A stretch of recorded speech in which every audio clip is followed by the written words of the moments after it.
Bismillahirrahmanirrahim. Assalamualaikum warahmatullahi wabarakatuh. Salam. Alhamdulillahirabbil alamin. Assalatu wassalamu ala asyrofil anbiya'i wal mursalin wa ala alihi wa sahbihi ajma'in. Raditu billahi rabba wa bil islami dina wa bi Muhammadin nabiyya wa rasula. Rabbi zidna ilma warzuqna fahma. Rabbi shrah li sadri wa yassir li amri wahlul 'uqdatam min lisani yafqahu qawli. Amma ba'd. Sebelumnya kami mengucapkan ahlan wa sahlan kepada para peserta baru di program Di Kaki ini, baik dari tahsin, tahfidz, tafsir, bahasa Arab, SSJ, dan Odroj. Terima kasih telah bersedia bergabung dengan kami. Terima kasih juga kepada peserta lama, juga kepada para mentor dan fasilitator yang masih setia bersama kami sehingga program Di Kaki ini bisa berlangsung dengan baik, alhamdulillah. Mudah-mudahan bergabungnya kalian semua mendapat berkah dari Allah yang akan memberatkan amal timbangan kebaikan kita kelak di akhirat. Amin. Dan kepada para peserta, kepada pemirsa dimanapun berada, semoga kajian pagi ini memberi banyak manfaat, menjadi wasilah untuk semakin dekat kepada kalimatullah dan mengenal Allah lebih baik lagi. Amin. Baik, mari buka majlis kita dengan bismillah. Bismillahirrahmanirrahim. Selanjutnya saya mempersilahkan kepada Mbak Mar'ah untuk membacakan beberapa ayat Al-Quran, yaitu di surat Al-Luqman ya Mbak Mar'ah. Ya. Ayat 1-11. Silahkan Mbak. Baik. Bismillahirrahmanirrahim. Assalamualaikum warahmatullahi wabarakatuh. A'udzu billahi minasyaitonir rajim. Bismillahirrahmanirrahim. Alif lam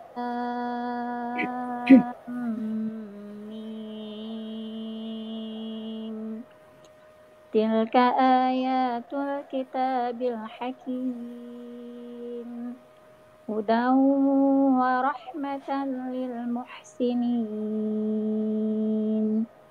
alladzina yuqimuna as-salata wa yu'tuna az-zakata wa hum bil akhirati hum yuqinun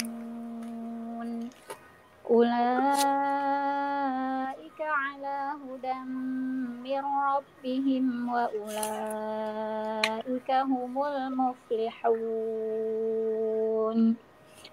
wa minan nasi man yashtari lahwal hadithi liyudilla an sabilillahi bighairi ilm wa yattakhidhaha huzwa ulaika lahum azabun muhin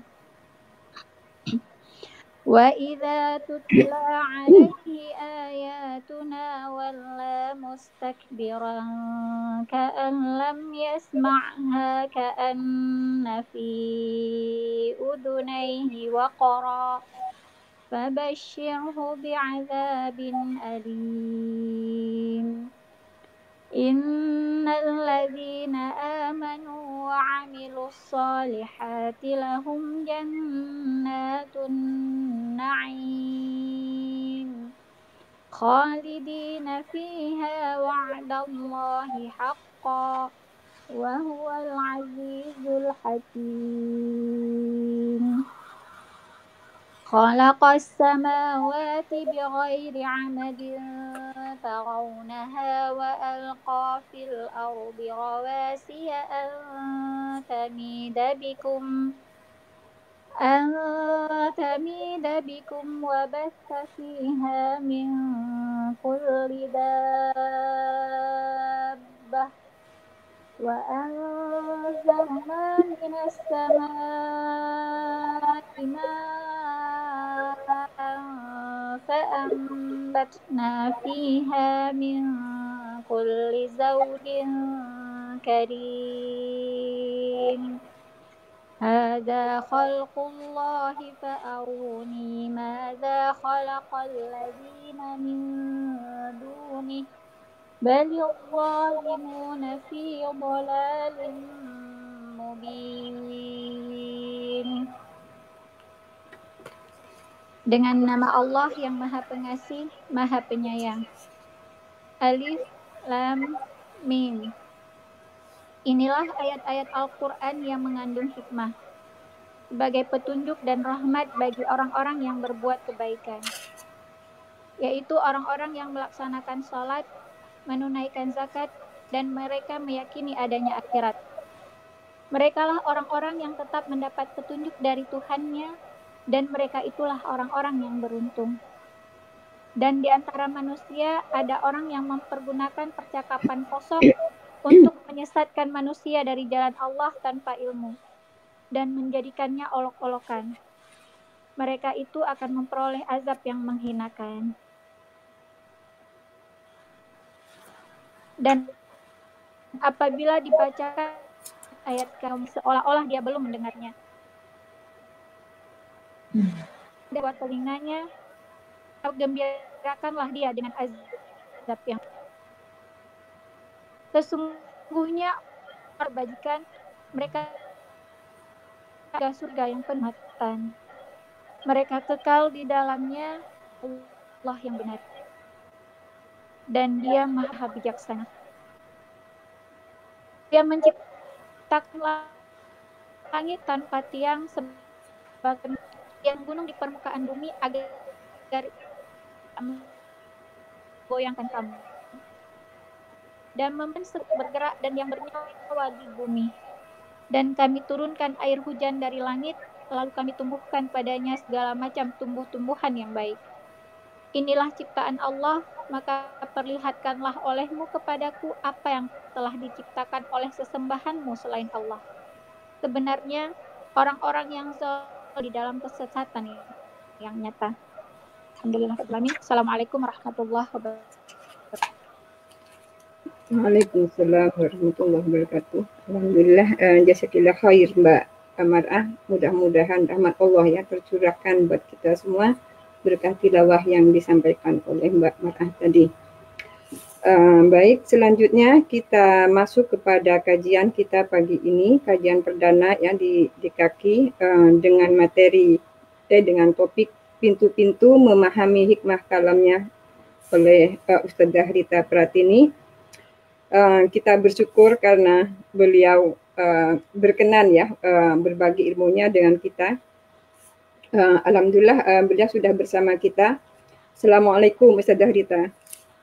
Assalamualaikum warahmatullahi wabarakatuh Mbak Ana. Apa kabar Mbak? Apa kabar Ustadzah? Baik, alhamdulillah. Terima kasih. Ya, alhamdulillah. Terima kasih Ustadzah telah berkenan berbagi ilmu dengan kami. Ini sudah kami tunggu ya.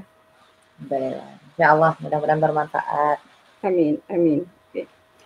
Sebelum saya memberikan waktu kepada Ustadzah Rita, saya ingin menyampaikan nanti ada pertanyaan ya setelah tausiah kepada ibu-ibu. Kalau ada pertanyaan silahkan ditulis di kolom komentar. Sekali lagi saya ulangi, bila ada pertanyaan nanti silahkan ditulis di kolom komentar. Terima kasih. Ya, silahkan Ustadzah Rita, waktu kami aturkan. Ya, insyaallah.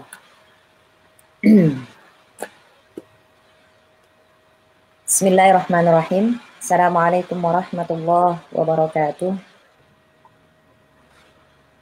Alhamdulillah. Alhamdulillah.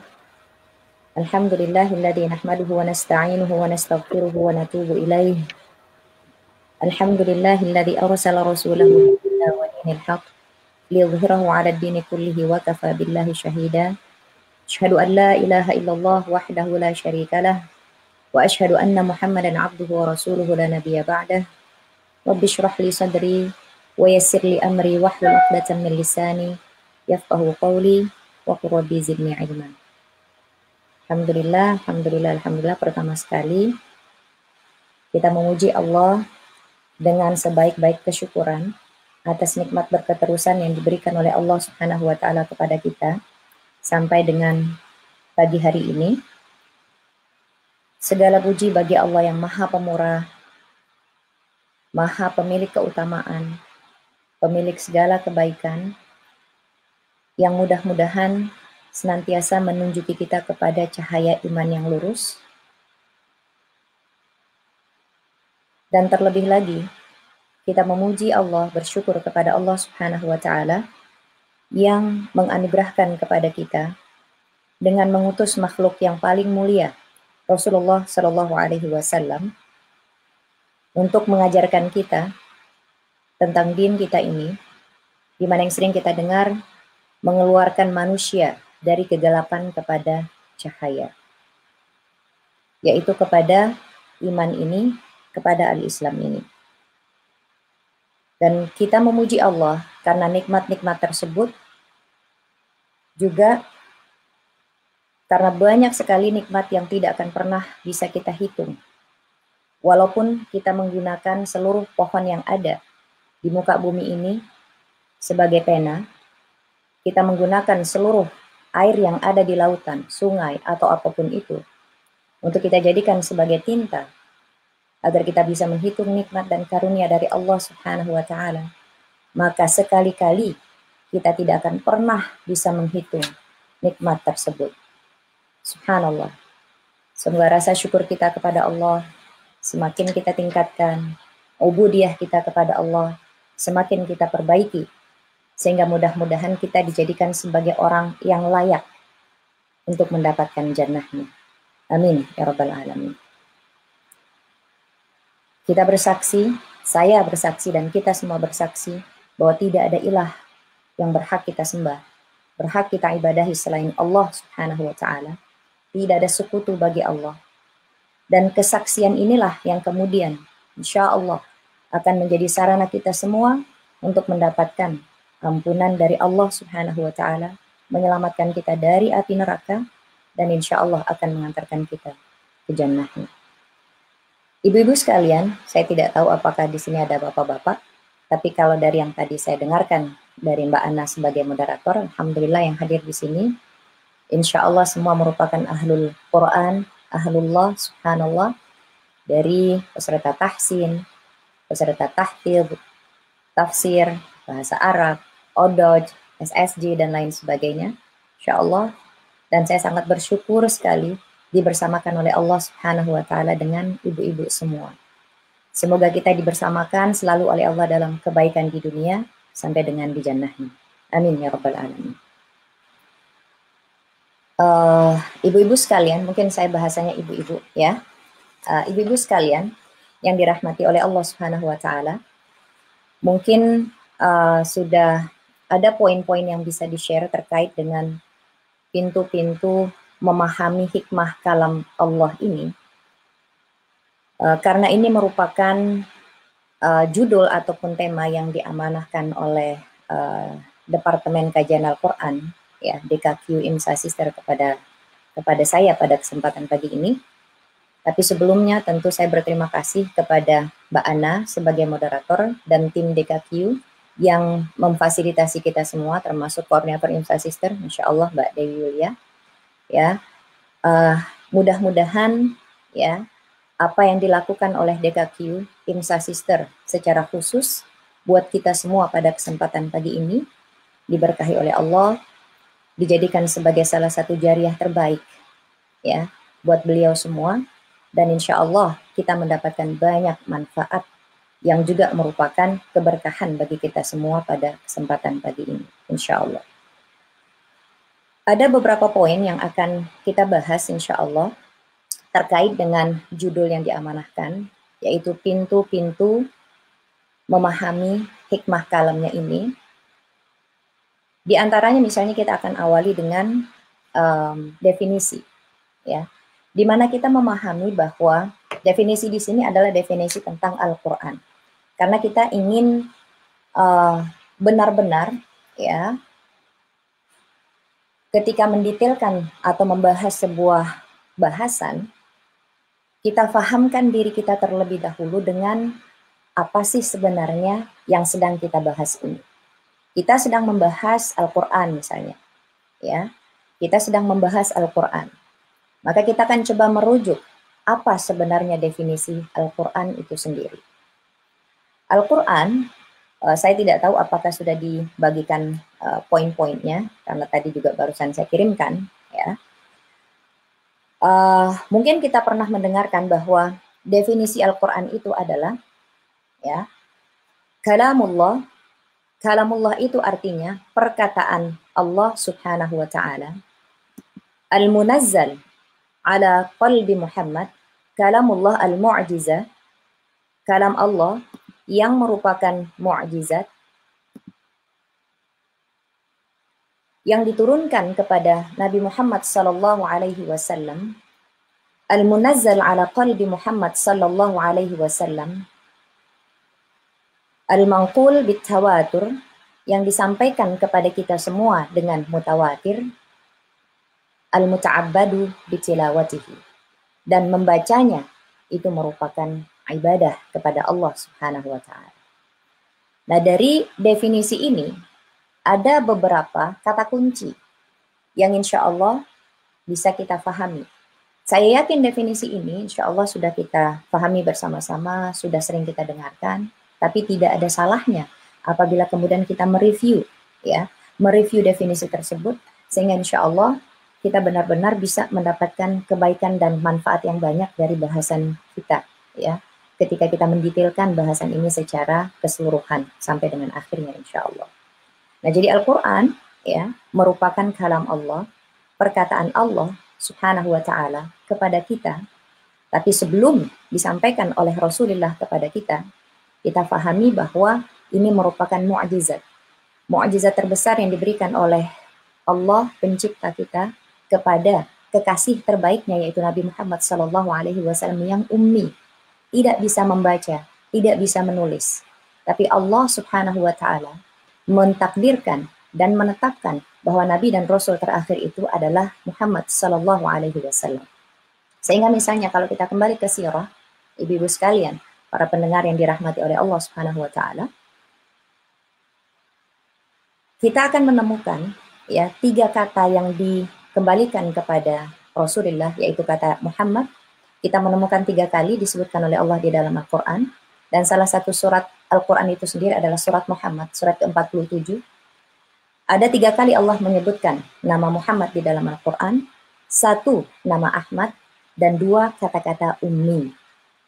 Yang mana dari 7 kata tersebut refer kepada Nabi Muhammad SAW, seorang yang ummi. Dan nanti kita akan melihat kenapa kemudian ayat pertama yang diturunkan oleh Allah Subhanahu wa Ta'ala itu adalah Iqra, bukan utlu. Iqra itu artinya membaca. Sehingga kalau kata para ulama, ya, kenapa Allah menurunkan kata Iqra, bukan kata selain daripada Iqra, yang kemudian kalau kita lihat kepada terjemahan bahasa Indonesia tetap diterjemahkan dengan membaca. Tapi sebenarnya secara rasa bahasa, secara arti dan dalam bahasa itu memiliki arti yang berbeda antara Iqra misalnya dengan utlu itu sendiri. Iqra adalah membaca. Sehingga tidak heran ketika Jibril alaihi salam mengatakan kepada Rasulullah sallallahu alaihi wasallam, Iqra, secara refleks beliau langsung mereply dengan mengatakan, ma ana biqari. Aku tidak bisa membaca. Subhanallah. Aku tidak bisa membaca. Sampai 3 kali. Lalu kemudian Jibril mengatakan, Iqra bismi rabbikal ladzi khalaq. Bacalah dengan nama Rabbmu yang sudah menciptakan kamu. 5 ayat pertama dari surat Al-Alaq. Ya. Apabila menciptakan manusia itu merupakan sesuatu yang sangat mudah bagi Allah Subhanahu wa Ta'ala, maka menjadikan seorang ummi untuk juga bisa mengikuti, melafalkan dan membaca bukan merupakan perkara yang sulit bagi Allah Subhanahu wa Ta'ala. Sehingga kita misalnya menemukan ya di dalam tafsir ataupun bahasan-bahasan berikutnya, bagaimana sesudah itu Rasulullah Shallallahu alaihi wasallam itu begitu mudah ya ketika mengikuti Jibril alaihi salam. Karena Al-Quran itu dimasukkan oleh Allah Subhanahu wa Ta'ala, diturunkan oleh Allah kepada Nabi Muhammad atau dimasukkan ke dalam hati beliau Shallallahu alaihi wasallam. Lalu kemudian beliau menyampaikan, mengajarkan para sahabat, ya. Kemudian para sahabat mengajarkan kepada tabi'in. dan seterusnya sampai kepada kita pada saat ini. Dan semua itu sampai secara mutawatir. Dan keyword yang terakhir, membacanya merupakan ibadah. Jadi ketika kita tilawatil Quran, ketika kita membaca Al-Quran, maka apa yang sedang kita lakukan itu merupakan ibadah kepada Allah Subhanahu wa Ta'ala.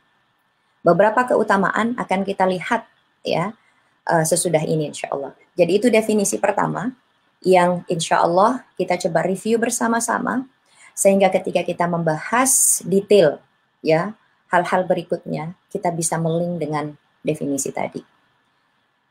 Ibu-ibu sekalian, para pendengar yang dirahmati oleh Allah Subhanahu wa Ta'ala, sesudah kita memahami definisi tadi dengan insya Allah sebaik mungkin, kemudian poin yang lainnya ingin kita juga lihat bersama-sama karena kita ingin benar-benar memahami ya kalamullah ini. Kita coba buka kuak pintu-pintu yang bisa membawa kita ke situ. Tapi sebelum kita masuk ke situ, kita fahami dulu keutamaannya. Apa sebenarnya keutamaan kita membaca? Keutamaan kita menghafal Al-Quran. Dan yang kedua ini lebih terkait dengan interaksi kita dengan Al-Quran. Ketika kita berbicara tentang interaksi dengan Al-Quran, ya, yang ada di benak dan pikiran kita itu adalah bahwa interaksi itu tidak semata-mata kemudian ya berhenti sampai di membaca Al-Quran, kita perbaiki bacaan kita, atau kita mungkin ya bahasan ini mungkin sudah clear buat kita semua, buat ibu-ibu semua khususnya yang ada di ruangan ini ya, yang hadir di conference ini, bahwa ketika kita berbicara tentang interaksi dengan Al-Quran ya, Al-Quran yang merupakan kitab petunjuk yang diberikan oleh Allah Subhanahu wa Ta'ala kepada kita, yang akan kita jadikan sebagai pedoman kehidupan kita di dunia agar senantiasa berada dalam kebaikan dan keberkahan Allah, sehingga kemudian bisa mengantarkan kita ke jannahnya Allah. Ya, ada beberapa bentuk interaksi yang harus kita pahami. Yang pertama misalnya, interaksi yang pertama itu adalah membacanya. Ya, membaca sesuai dengan cara Jibril mengajarkan Rasulullah Shallallahu Alaihi Wasallam dan Rasulullah mengajarkan para sahabat dan seterusnya dan sebagainya sampai dengan kita pada saat ini. Sehingga menjadi kewajiban buat kita ya untuk membaca Al-Quran itu sesuai dengan tajwidnya. Warattilil Qur'ana tartila. Dan bacalah Al-Quran itu dengan tajwid, dengan tartil. Tartil itu ya tajwid atau juga artinya sesuai dengan sebagaimana Jibril mengajarkan Rasulullah Shallallahu Alaihi Wasallam. Ya, walaupun nanti atau sudah dibahas di kelas-kelas tahsin, di kelas-kelas tahfidz, bahwa ketika kita berbicara tentang tahsinut tilawah, tahsinul Quran, memang ada beberapa level membaca Al-Quran. Misalnya ada tahqiq, ketiganya diaplikasikan, boleh kita aplikasikan karena itu termasuk membaca dengan tajwid atau dengan tartil tadi. Ada cara kita membaca dengan tahqiq, ada cara kita membaca dengan tadwir, ada cara kita membaca dengan apa yang satu lagi? Yang pertengahan adalah dengan bisa kita sebutkan dengan tartil ini, ya. Yang kedua, sesudah kita tahsinut tilawah, insya Allah kita masuk ke yang berikutnya dengan mentadabbur, ya, mentadabbur ayat-ayat yang sedang kita baca. Kita misalnya ya berazam, berniat untuk membaca minimal 1 halaman 1 hari atau setengah juz 1 hari, yaitu 10 halaman, atau mungkin 1 juz 1 hari, ya odoj, ya, atau berapapun, misalnya 2 juz, 3 juz, bagi yang sudah menghafal Al-Quran, mungkin 4 juz, 5 juz 1 hari, biidznillah, berapapun kemampuan, ya, alokasi waktu yang sudah kita rencanakan, mudah-mudahan kita bisa istiqomah dengannya, ya, secara kontinu bisa kita lakukan. Ketika kita lakukan itu secara kontinu, keberkahan akan diberikan oleh Allah Subhanahu wa Ta'ala. Bahkan kemudian kita melihat waktu itu, subhanallah, seperti diperpanjang oleh Allah, ya, agar kita bisa menambah terus bacaan Al-Quran kita, agar kita bisa menambah terus hafalan Al-Quran kita. Karena nanti kita akan melihat ada hadis yang sampai kepada kita bahwa seseorang yang di dalam dirinya tidak ada hafalan Al-Quran Walaupun sedikit, itu seperti rumah yang roboh. Dan kita faham apa itu arti yang rumah yang roboh. Ya, insya Allah. Yang berikutnya ketika kita berbicara tentang interaksi dengan Al-Quran itu adalah menghafalnya. Ya, menghafal dengan mentadabbur bisa dilakukan, jadi bisa bergantian. Ya, jadi sesudah tahsin tilawah yang pertama itu adalah tahsin yang harus kita perhatikan. Ya, ini merupakan satu pintu yang subhanallah kita coba difasilitasi, dibantu oleh IMSA Sister ini agar kita benar-benar memperbaiki dan meningkatkan kualitas interaksi kita dengan Al-Quran ini. Yang berikutnya itu adalah tahfidz. Ya, kita mencoba menghafal Al-Quran. Ya, kita mencoba menghafal Al-Quran. Ibu-ibu, para pendengar mungkin punya target masing-masing. Target Ibu A berbeda dengan target Ibu B. Tapi kita harus punya target. Karena kalau kita tidak punya target, maka kita akan stuck di situ. Ya, sebisanya saja.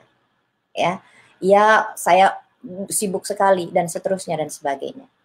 Tapi ketika kita menetapkan target kita, maka dengan izin Allah dan kekuatan, ya, tekad yang kita miliki, dan semua itu didasari dengan keikhlasan kepada Allah Subhanahu wa Ta'ala, karena kita mencintainya, mencintai kalamnya. Kita ingin agar senantiasa diberikan hidayah di dalam kehidupan kita di dunia ini, agar kemudian kita bisa bertemu dengan Rabb kita, bisa bertemu dengan Rasulullah Shallallahu Alaihi Wasallam di jannahnya kelak. Allah Subhanahu wa Ta'ala akan memberikan ini kepada kita semua. Ya, tahfidhul Quran, menghafal Al-Quran. Ya, dan itu dicontohkan oleh para sahabat. Kita tahu Rasulullah sendiri ketika menjadi nabi, diangkat oleh Allah menjadi nabi berusia 40 tahun. Ya, para sahabat ada yang lebih tua dari itu, ada yang lebih muda. Ya, dan seterusnya dan sebagainya. Ali 10 tahun ketika menjadi muslim misalnya. Ya, tentu kekuatan memori dan lain sebagainya lebih kuat ya daripada yang sudah lebih tua dan lain sebagainya. Akan tetapi ini kemudian tidak menjadi alasan buat kita ya untuk menurunkan target kita. Kita mungkin bisa easy at the first time, ya, easy on ourselves, tapi ketika kita sudah melihat bahwa dengan izin Allah, Allah berikan kemudahan, ya, kita kuatkan azam kita berdoa kepada Allah. Ini poin terakhir yang akan nanti saya share, bagaimana agar kita bisa istiqomah, ya, insya Allah akan diberikan oleh Allah. So, teruslah melangkah, teruslah menguatkan azam untuk menjaga apa yang sudah kita hafal, ya, dengan mengulang-ulangnya, ya, karena apabila ini tidak kita lakukan, Al-Quran itu akan sangat cepat lepas, ya, dari kita. Innalillah, na'udzubillah min dzalik. Yang berikutnya itu yang tidak kalah pentingnya itu adalah mengamalkan di dalam kehidupan keseharian kita. Jadi ada 4 hal kalau kita berbicara tentang interaksi dengan Al-Quran, dan ini sering kita ulang. Yang pertama adalah tahsinut tilawah. Kita tilawah sebagaimana Jibril mengajarkan Rasulullah dan seterusnya, ya, sampai dengan kita. Kemudian kita lakukan tadabbur, ya, kita faham, ya, ayat atau surat yang sedang kita baca, minimal, ya, big picture, kerangka umum, ya, atau bahasanya itu, ya, kerangka umum, ya, hikmah secara umum yang bisa kita dapatkan dari ayat atau surat yang sedang kita bacakan, dari ayat yang sedang kita tadabbur tersebut, ya, dan kita ulang-ulang secara berketerusan. Insya Allah ketika itu kita lakukan, maka Allah akan berikan kemudahan kepada kita untuk menghafalnya, ya, dan terus kita ulang hafalan tersebut dengan didasari oleh pemahaman tadi, walaupun ya kerangka umum yang kita fahami, ya, walaupun kerangka umum yang kita fahami, sehingga insya Allah kita akan diberikan kemudahan untuk mengaplikasikannya di dalam kehidupan keseharian kita. Karena semua permasalahan kehidupan manusia ini, solusinya itu ada di dalam Al-Quran. Ya, dan Al-Quran kita fahami sebagai sumber utama dan pertama di dalam kehidupan kita.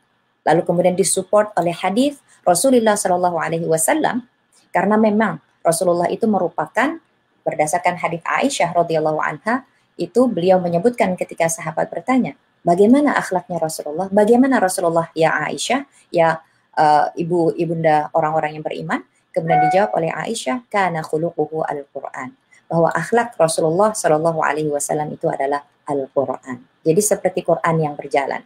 Kalau kita mungkin ada kamus berjalan, ada matematika yang berjalan, ya, Maka Rasulullah Shallallahu Alaihi Wasallam, dan mudah-mudahan itu juga dikaruniakan kepada kita, anak-anak keturunan kita, insya Allah, amin, ya, merupakan orang-orang yang bisa memantulkan cahaya Al-Quran di dalam kehidupan kesehariannya.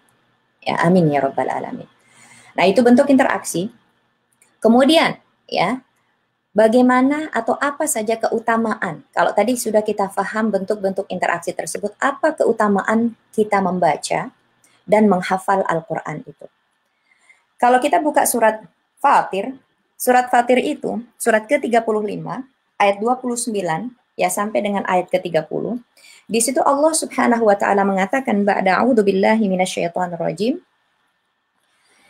innal ladzina yatluna kitaballah wa aqamus shalah wa anfaqu mimma razaqnahum sirran wa alaniyah yarjuna tijaratan lan tabur liwaffiyahum ujurahum wa yazidahum min fadlih innahu ghafurun syakur. Artinya apa? Artinya bahwa sungguh, innalladzina, sesungguhnya atau sungguh orang-orang yang selalu membaca kitab Allah, ya, innalladzina yatluna kitaballah, selalu membaca. Ingat tadi di awal saya sudah menyebutkan, ya, ada Iqra ketika Quran pertama sekali diturunkan, lalu sesudah sekian lama kata Iqra itu kemudian diganti oleh Allah Subhanahu wa Ta'ala dengan kata-kata tilawah, ya, jadi Iqra dari qiraah, kemudian utlu itu tilawah. Kalau Iqra itu membaca saja, ya. Kalau tilawah itu ada tiga level arti yang bisa kita masukkan di situ. Yang pertama adalah membaca, kemudian yang kedua membaca dengan disertai pemahaman, kemudian yang ketiga dengan pemahaman tersebut kita insya Allah dikaruniai kemudahan untuk mengamalkannya. Jadi kata Allah di dalam Fatir surat ke-35 ayat 29 sampai dengan 30 ini, sesungguhnya orang-orang yang selalu membaca kitab Allah, Al-Quran, kemudian subhanallah, ya, selalu membaca kitab Allah, kemudian melaksanakan sholat, ya. Jadi sholat yang kita laksanakan, ya, itu diawali dengan kefahaman kita dengan ayat-ayat Allah yang kita baca. Kan ketika kita sholat, kita membaca minimal yang wajib itu adalah suratul Fatihah. Kita faham apa itu suratul Fatihah. Maka insya Allah kita akan dikaruniai sholat yang benar-benar, ya, semestinya kita lakukan. Sholat yang akan mencegah kita manusia, tanha anil fakhsya'i wal munkar, mencegah kita dari melakukan yang keji dan yang mungkar. Ya, itu sebenarnya kuncinya. Kita tidak akan membahas hal itu. Wa anfaqu mimma razaqnahum sirran, dan menginfakkan sebagian rizki yang kami anugerahkan kepadanya dengan sirran, diam-diam, ya, wa alaniyah, ataupun terang-terangan, yarjuna tijaratan lan tabur, ya, mau infak sedekah itu diberikan dengan sembunyi-sembunyi ataupun diberikan dengan terang-terangan, ya, itu tidak masalah, insya Allah, karena yang diharapkan oleh orang yang berinfak tersebut adalah tijaratan lan tabur, adalah perniagaan yang tidak akan pernah merugi. Dan itu hanya bisa didapatkan ketika penginfak tersebut melakukan infaknya ikhlas karena Allah Subhanahu wa Ta'ala. Ya. Agar Allah liwafiyahum ujurahum wa yazidahum min fadlih innahu ghafurun syakur. Agar Allah menyempurnakan pahalanya dan menambahkan karunia-Nya kepada mereka. Sungguh Allah Maha Pengampun, Maha Mensyukuri. Ya. Nah, jadi ini ayat pertama yang sengaja saya sampaikan, ya, ketika terkait dengan keutamaan membaca Al-Quran. Ada beberapa hadis juga yang insya Allah bisa kita lihat, dan saya yakin hadis-hadis ini pun sudah sering sekali kita dengarkan, dan kita juga sudah sering sekali menyampaikan mungkin kepada orang lain. Misalnya ketika dikatakan khairukum man ta'allamal Qur'ana wa 'allamahu. Sebaik-baik kalian adalah yang mempelajari Al-Quran. Man ta'allamal Qur'an wa 'allamahu, kemudian mengajarkannya. Jadi, ya, jangan berhenti sampai kita pelajari, kita aplikasikan sendiri, ya, alhamdulillah. Kita kan sebagai seorang muslim yang mukmin, yang insya Allah muhsin, diajarkan oleh agama kita ini untuk berbagi, agar kebaikan dan keindahan Islam itu tidak saja menjadi milik seorang individu. Kan kita masuk surganya juga bersama-sama, berjamaah. Wasiqal ladzina taqaw rabbahum ilal jannati zumara. Ya, di yaumil akhir nanti kita akan dipersilahkan memasuki jannahnya Allah Subhanahu wa taala itu secara berombongan. Zumara, berombongan insyaallah, ya. Nah, yang berikutnya selain yang tadi, sebaik-baik kalian adalah yang mempelajari dan mengajarkan Al-Qur'an. Kita juga ya, insyaallah hadis yang lain misalnya ya dikatakan oleh Rasulullah Shallallahu alaihi wasallam, ini diriwayatkan dari Aisyah. Beliau mengatakan bahwa Rasulullah Shallallahu alaihi wasallam mengatakan, "Alladzi yaqra'ul Qur'an wa huwa mahirun fihi ma'as safaratil kiramil bararah, walladzi yaqra'ul Qur'an wa yatata'ta'u fihi wa huwa syaqun 'alaihi lahu ajran." Rawahul Bukhari wa Muslim. Ya. Jadi kata Rasulullah Shallallahu alaihi wasallam, orang yang pandai membaca Al-Qur'an itu akan bersama para malaikat yang mulia. Subhanallah. Adapun orang yang membaca Al-Quran dengan terbata-bata, ya tata'ta, dan susah payah, maka dia akan mendapatkan 2 pahala. Berarti baik yang mana? Semuanya baik. Ya, sebaiknya kita terus meningkatkan kualitas skill kita, ya, kualitas kita agar kita bisa sampai kepada skill yang advance, yang mahir. Karena kalau dalam kehidupan dunia ini kita ingin menjadi insya Allah ya senantiasa advance di dalam bidang yang sedang kita tekuni dan lakukan, maka apalagi ketika terkait dengan pedoman hidup kita, yaitu Al-Quran. Maka kita menjadi kewajiban aini buat kita, kewajiban individu buat kita untuk senantiasa meningkatkan interaksi dan kualitas ya pemahaman dan pengamalan kita dengan Al-Quran ini, insya Allah. Yang berikutnya ya adalah misalnya hadis yang diriwayatkan oleh Al-Bukhari dan Muslim, ini lumayan panjang juga. Jadi kata Rasulullah Shallallahu alaihi wasallam, "Matsalul mu'minil ladzi yaqra'ul Qur'ana mithlul utrujah. Rihuha thayyibun wa ta'muha thayyib. Wa matsalul mu'minil ladzi la yaqra'ul Qur'an kamatsalit tamrah. La riha laha wa ta'muha hulwun. Wa matsalul munafiqil ladzi yaqra'ul Qur'an kamatsalir rayhanah. Rihuha tayyibun wa ta'muha murrun. Wa mathalul munafiqil ladzi la yaqra'ul Qur'an kamathalil hanzalah laisa laha rihun wa ta'muha murrun." Innalillah. Jadi kata Rasulullah, perumpamaan seorang mukmin ya, orang yang beriman. Kan orang yang beriman itu ya, bukan lagi dipergunakan kata-kata muslim di sini, mukmin. Dia mengimani rukun iman yang 6, termasuk beriman kepada Al-Quran, kitab Allah, dan yang terakhir itu adalah Al-Quran. Jadi kata Rasulullah, perumpamaan seorang mukmin yang membaca Al-Quran itu seperti buah utrujah. Ya, bisa ada yang menerjemahkan dengan citrus atau apa gitu ya. Aromanya sedap, rasanya lezat. Perumpamaan seorang mukmin yang tidak membaca Al-Quran itu seperti buah kurma. Tidak ada baunya, tetapi rasanya manis. Kan kita ingin baunya sedap, rasanya juga manis. Ya, seperti buah utrujah tadi.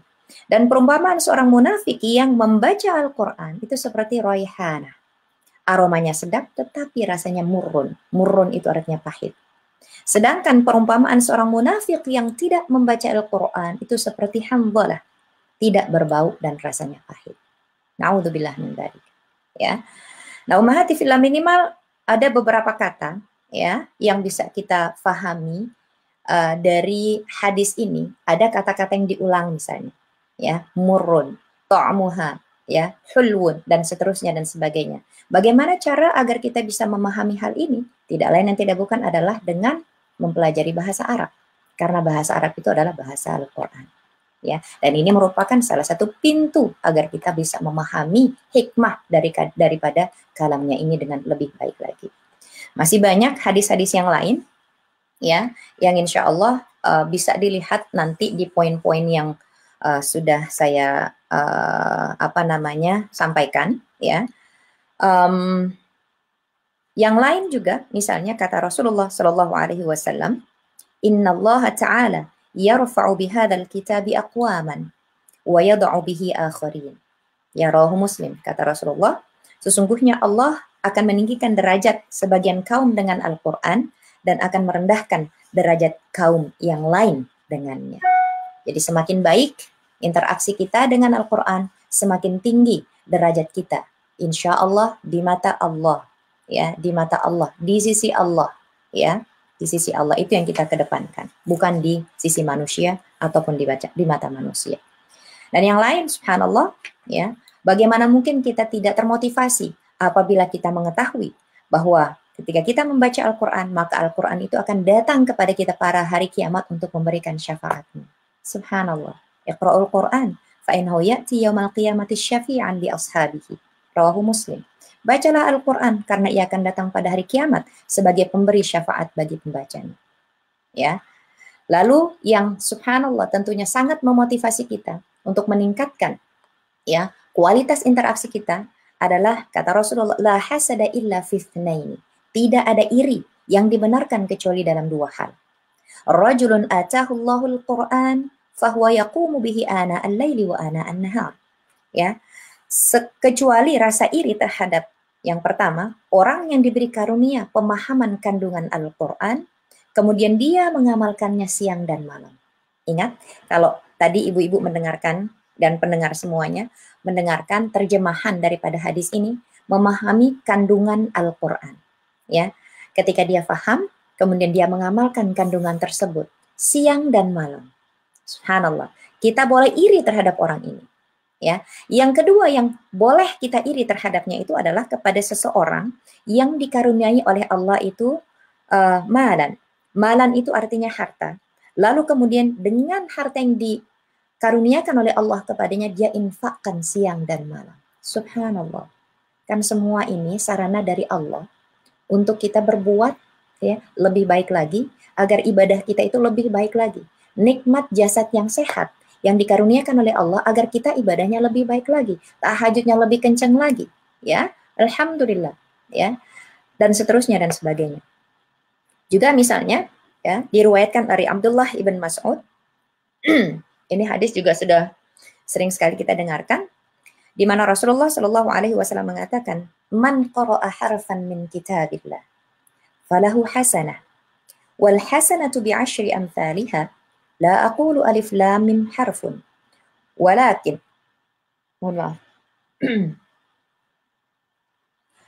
walakin atau di dalam yang lain disebutkan bal alifun harfun walamun harfun wa mimun harfun.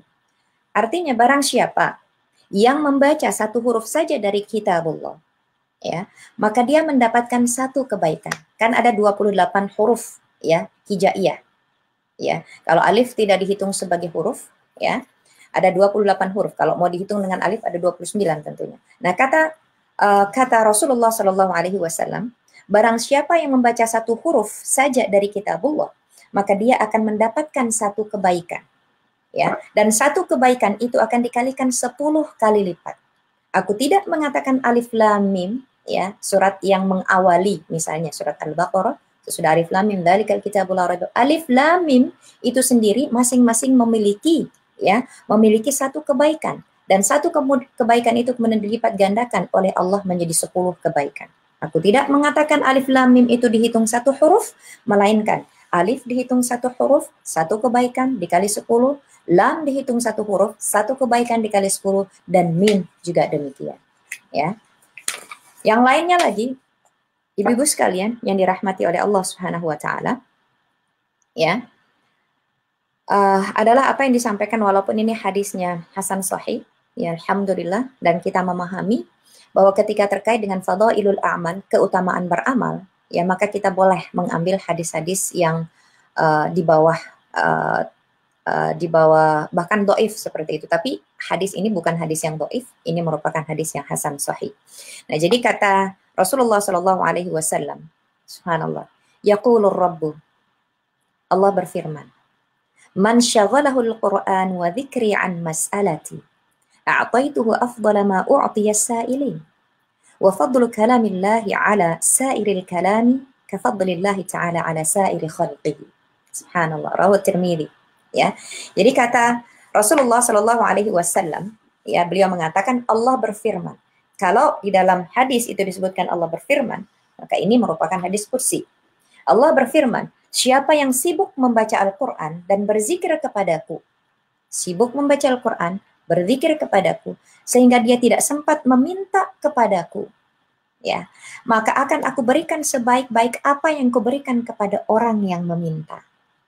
Sedangkan keutamaan firman Allah di antara seluruh perkataan itu seperti keutamaan Allah atas seluruh ciptaannya.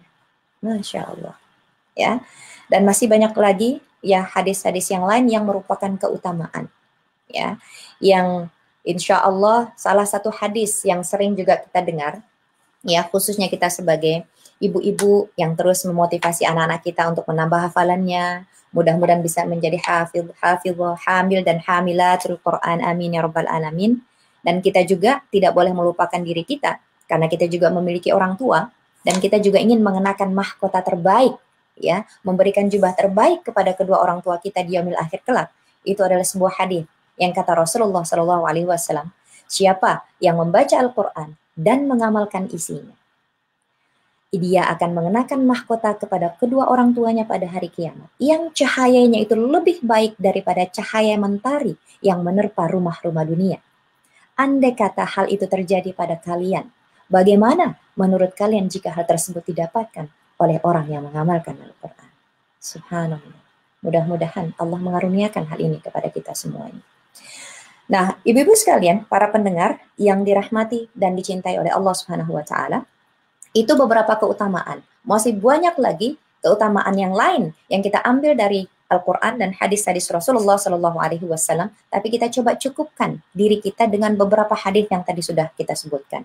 Mudah-mudahan minimal dari beberapa hadis dan beberapa ayat yang tadi saya sampaikan dan bacakan, ya ada satu hikmah yang kemudian ya memotivasi diri kita, mengencourage diri kita untuk terus meningkatkan kualitas ini dengan lebih baik lagi. Karena yang lain yang juga kemudian kita pahami, ya, din kita ini juga mengajarkan kita untuk memuliakan ahlul Quran dan kita dilarang untuk menyakiti mereka. Ya, din kita ini mengajarkan demikian. Yang berikutnya, ummahati fillah rahimakumullah, ya, walaupun tentu penghormatan yang kita lakukan itu dengan penghormatan yang sewajarnya, tidak berlebihan. Karena bagaimanapun din kita ini tidak mengajarkan sesuatu yang berlebihan, dan kita semua adalah ummatan wasaton, umat pertengahan, ya, yang dikeluarkan oleh Allah untuk memanggil manusia kepada cahayanya. Ukhrijat linnas ta'muruna bil ma'ruf, memerintahkan kepada yang baik-baik, wa tanhauna 'anil munkar, dan mencegah daripada yang mungkar, wa tu'minuna billah, ya, dan beriman kepada Allah Subhanahu wa Ta'ala. Semua landasannya itu adalah Allah, berarti ikhlas karena Allah Subhanahu wa Ta'ala. Nah, yang berikutnya sesudah kita pahami keutamaan tadi, ya. Sekarang kita akan mencoba memulai, ya. Ketika kita mencoba memulai sesuatu, maka kita harus pahami dulu apa adabnya, ya, apa adab yang harus saya miliki sehingga saya bisa benar-benar diberkahi Allah dengan Al-Quran ini. Khususnya terkait dengan Al-Quran, kita benar-benar harus memperhatikan adab kita dengannya. Ya, ketika adab itu kita perhatikan, maka keberkahan itu akan kita rasakan. Ya, ingat adab ataupun akhlak, ya, itu merupakan esensi daripada din kita ini. Maka kalau misalnya, ya, ibu-ibu yang sudah siap menikahkan anak, kan diajarkan oleh Rasulullah kalau nanti datang laki-laki, ya, yang baik secara agama dan akhlak, jangan ditolak seperti itu. Karena apabila ditolak akan terjadi fitnah di muka bumi. Jadi din dengan akhlak ini disandingkan, ya. Juga Rasulullah mengatakan, innama bu'ithtu liutammima makarimal akhlak. Sesungguhnya aku diutus oleh Allah, dikirim oleh Allah kepada umat manusia ini adalah untuk menyempurnakan akhlak. Ya, dan di surat Al-Qalam, ya, juga kita menemukan hal demikian dan seterusnya dan sebagainya. Nah, maka yang pertama yang harus benar-benar kita ingatkan diri kita, bagaimana adab, ya, akhlak yang harus saya miliki sebagai pelajar Al-Quran pun nantinya sebagai pengajar Al-Quran. Karena di sini juga di forum ini alhamdulillah ada peserta, ya, dan juga ada pengajar, ada mentoring. Insya Allah. Mudah-mudahan yang peserta juga diberikan kemudahan, ya, untuk kemudian menjadi mentor sehingga bisa memberikan dan memberikan manfaat yang lebih besar lagi. Tidak saja bermanfaat untuk dirinya, tapi kemudian juga bermanfaat untuk orang lain. Ya, amin ya rabbal alamin. Ada beberapa adab yang perlu diperhatikan ketika terkait dengan pelajar maupun pengajar ini. Yang sempat saya share itu, mungkin saya sebutkan poin-poinnya, adalah, ya, Yang pertama kita berniat sebagai pelajar dan pengajar Al-Quran ini adalah berniat mengharap ridho Allah semata, bukan yang lain-lainnya. Tidak ada campur tangan manusia sedikit pun ketika kita memulai interaksi kita dengan Al-Quran ini. Dan ini yang harus kita benar-benar jaga, ya, agar tidak ada sedikit pun, ya, tendensi, kecenderungan ataupun hal-hal yang bisa merusak, ya, hal-hal yang bisa merusak awal interaksi kita dengan Al-Quran ini. Kita awali benar-benar hanya dengan niat mengharap ridho dari Allah Subhanahu wa Ta'ala. Ya. Nah, ini juga kurang lebih sama dengan ketika kita misalnya adab membaca Al-Quran. Kalau ini masih terkait dengan sebelum kita memulai membaca, ya, sebelum kita malah memulai membacanya, kita baru akan belajar, kita perhatikan adab kita terlebih dahulu. Dan yang pertama itu kita berniat untuk mengharap ridho Allah Subhanahu wa Ta'ala. Ya. Lalu tentu relasinya yang berikutnya turunannya adalah tidak mengharapkan hasil duniawi. Ya, tidak ada relasinya sedikit pun dengan, ya, keuntungan duniawi yang kita inginkan. Kalaupun itu kemudian diberikan oleh Allah Subhanahu wa Ta'ala kepada kita, maka itu merupakan nikmat turunan, ya, dari keridhaan Allah, dari keberkahan yang diberikan oleh Allah karena interaksi kita yang kuat, yang kokoh dengan Al-Quran. Ya, tapi tidak ada sedikit pun di dalam pikiran, di dalam hati, di dalam niat seseorang, karena niat itu kan harus ikhlas. Ikhlas itu artinya suci, murni, tidak bercampur dengan sedikit pun, ya, tidak tercampur sedikit pun, ya, niat kita dengan selain Allah Subhanahu wa Ta'ala. Lalu yang berikutnya kita harus waspada. Sebelum belajar, kita waspadai sifat sombong. Mungkin kita dulu pernah mempelajarinya, ya, sudah sedikit mengetahuinya, tapi ternyata kita ditempatkan di kelas ini misalnya, dan seterusnya dan sebagainya. Khair, ini merupakan qadar dari Allah Subhanahu wa Ta'ala. Mungkin di situ kita akan mendapatkan manfaat yang banyak, ya, daripada kita ditempatkan di tempat yang lain, ya, dan seterusnya dan sebagainya. Ataupun kalau misalnya ada seseorang yang ternyata, ya, belum pernah sama sekali berinteraksi atau mengenal ataupun mengetahui sesuatu atau ilmu yang akan dibahas tersebut, ya, dan sedangkan yang lain-lain misalnya sudah ada yang lumayan lah seperti itu, ya. Alhamdulillah, qadarullah, selalu ada hikmah di balik setiap kejadian dan peristiwa yang terjadi, ya. Pasti baik untuk kita dan baik untuk sesama teman-teman yang bergabung di dalam kelompok tersebut, insya Allah. Jadi kita harus benar-benar mewaspadai sifat sombong ini, ya, karena sombong itu tidak ada istilahnya kebaikannya sama sekali, dan itu merupakan sifat karakteristik dari iblis, ya, yang kemudian karena kesombongannya, arogansinya diperintahkan oleh Allah untuk dikeluarkan dari jannah. Lalu kemudian kita coba terus hiasi diri kita dengan akhlak yang terpuji.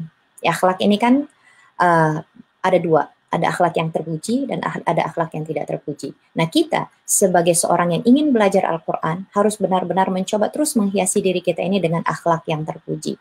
Dari tata cara kita berbicara dengan santun, cara kita bergerak, mungkin istilahnya body language, cara kita merespon, cara kita menghadapi sebuah peristiwa, dan seterusnya dan sebagainya. Karena semua ini, semua yang terjadi, peristiwa yang ada di dalam kehidupan kita manusia, tidak ada yang kebetulan. Jadi seorang muslim tidak punya kamus kebetulan. Yang kita miliki itu adalah kamus qadarullah, masya'a fa'ala.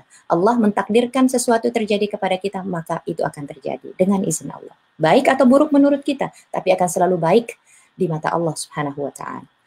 Kemudian sebagai seorang pengajar, ya, apabila kita sebagai seorang pengajar, maka kita harus memperhatikan adab-adab seperti misalnya, saya yakin kita sudah paham karena kita juga mungkin kebanyakan di sini punya anak, ya, dan kita sendiri sebagai ibu harus pertama sekali mengajarkan anak-anak kita, ya, mengajarkan tentang Allah, mengajarkan tentang Rasul, mengajarkan tentang Al-Quran. Itu kewajiban pertama dan asasi buat kita sebagai seorang ibu, sebagai seorang tua, ya, orang tua buat anak-anak kita.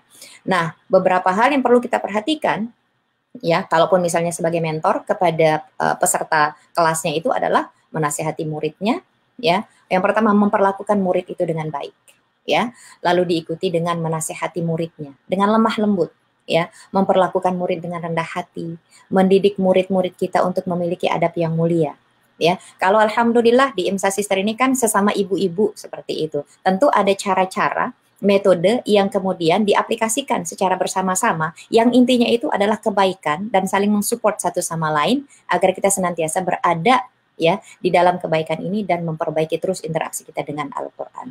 Nah, ada adab orang yang mempelajari Al-Quran dengan lebih detail lagi, ya.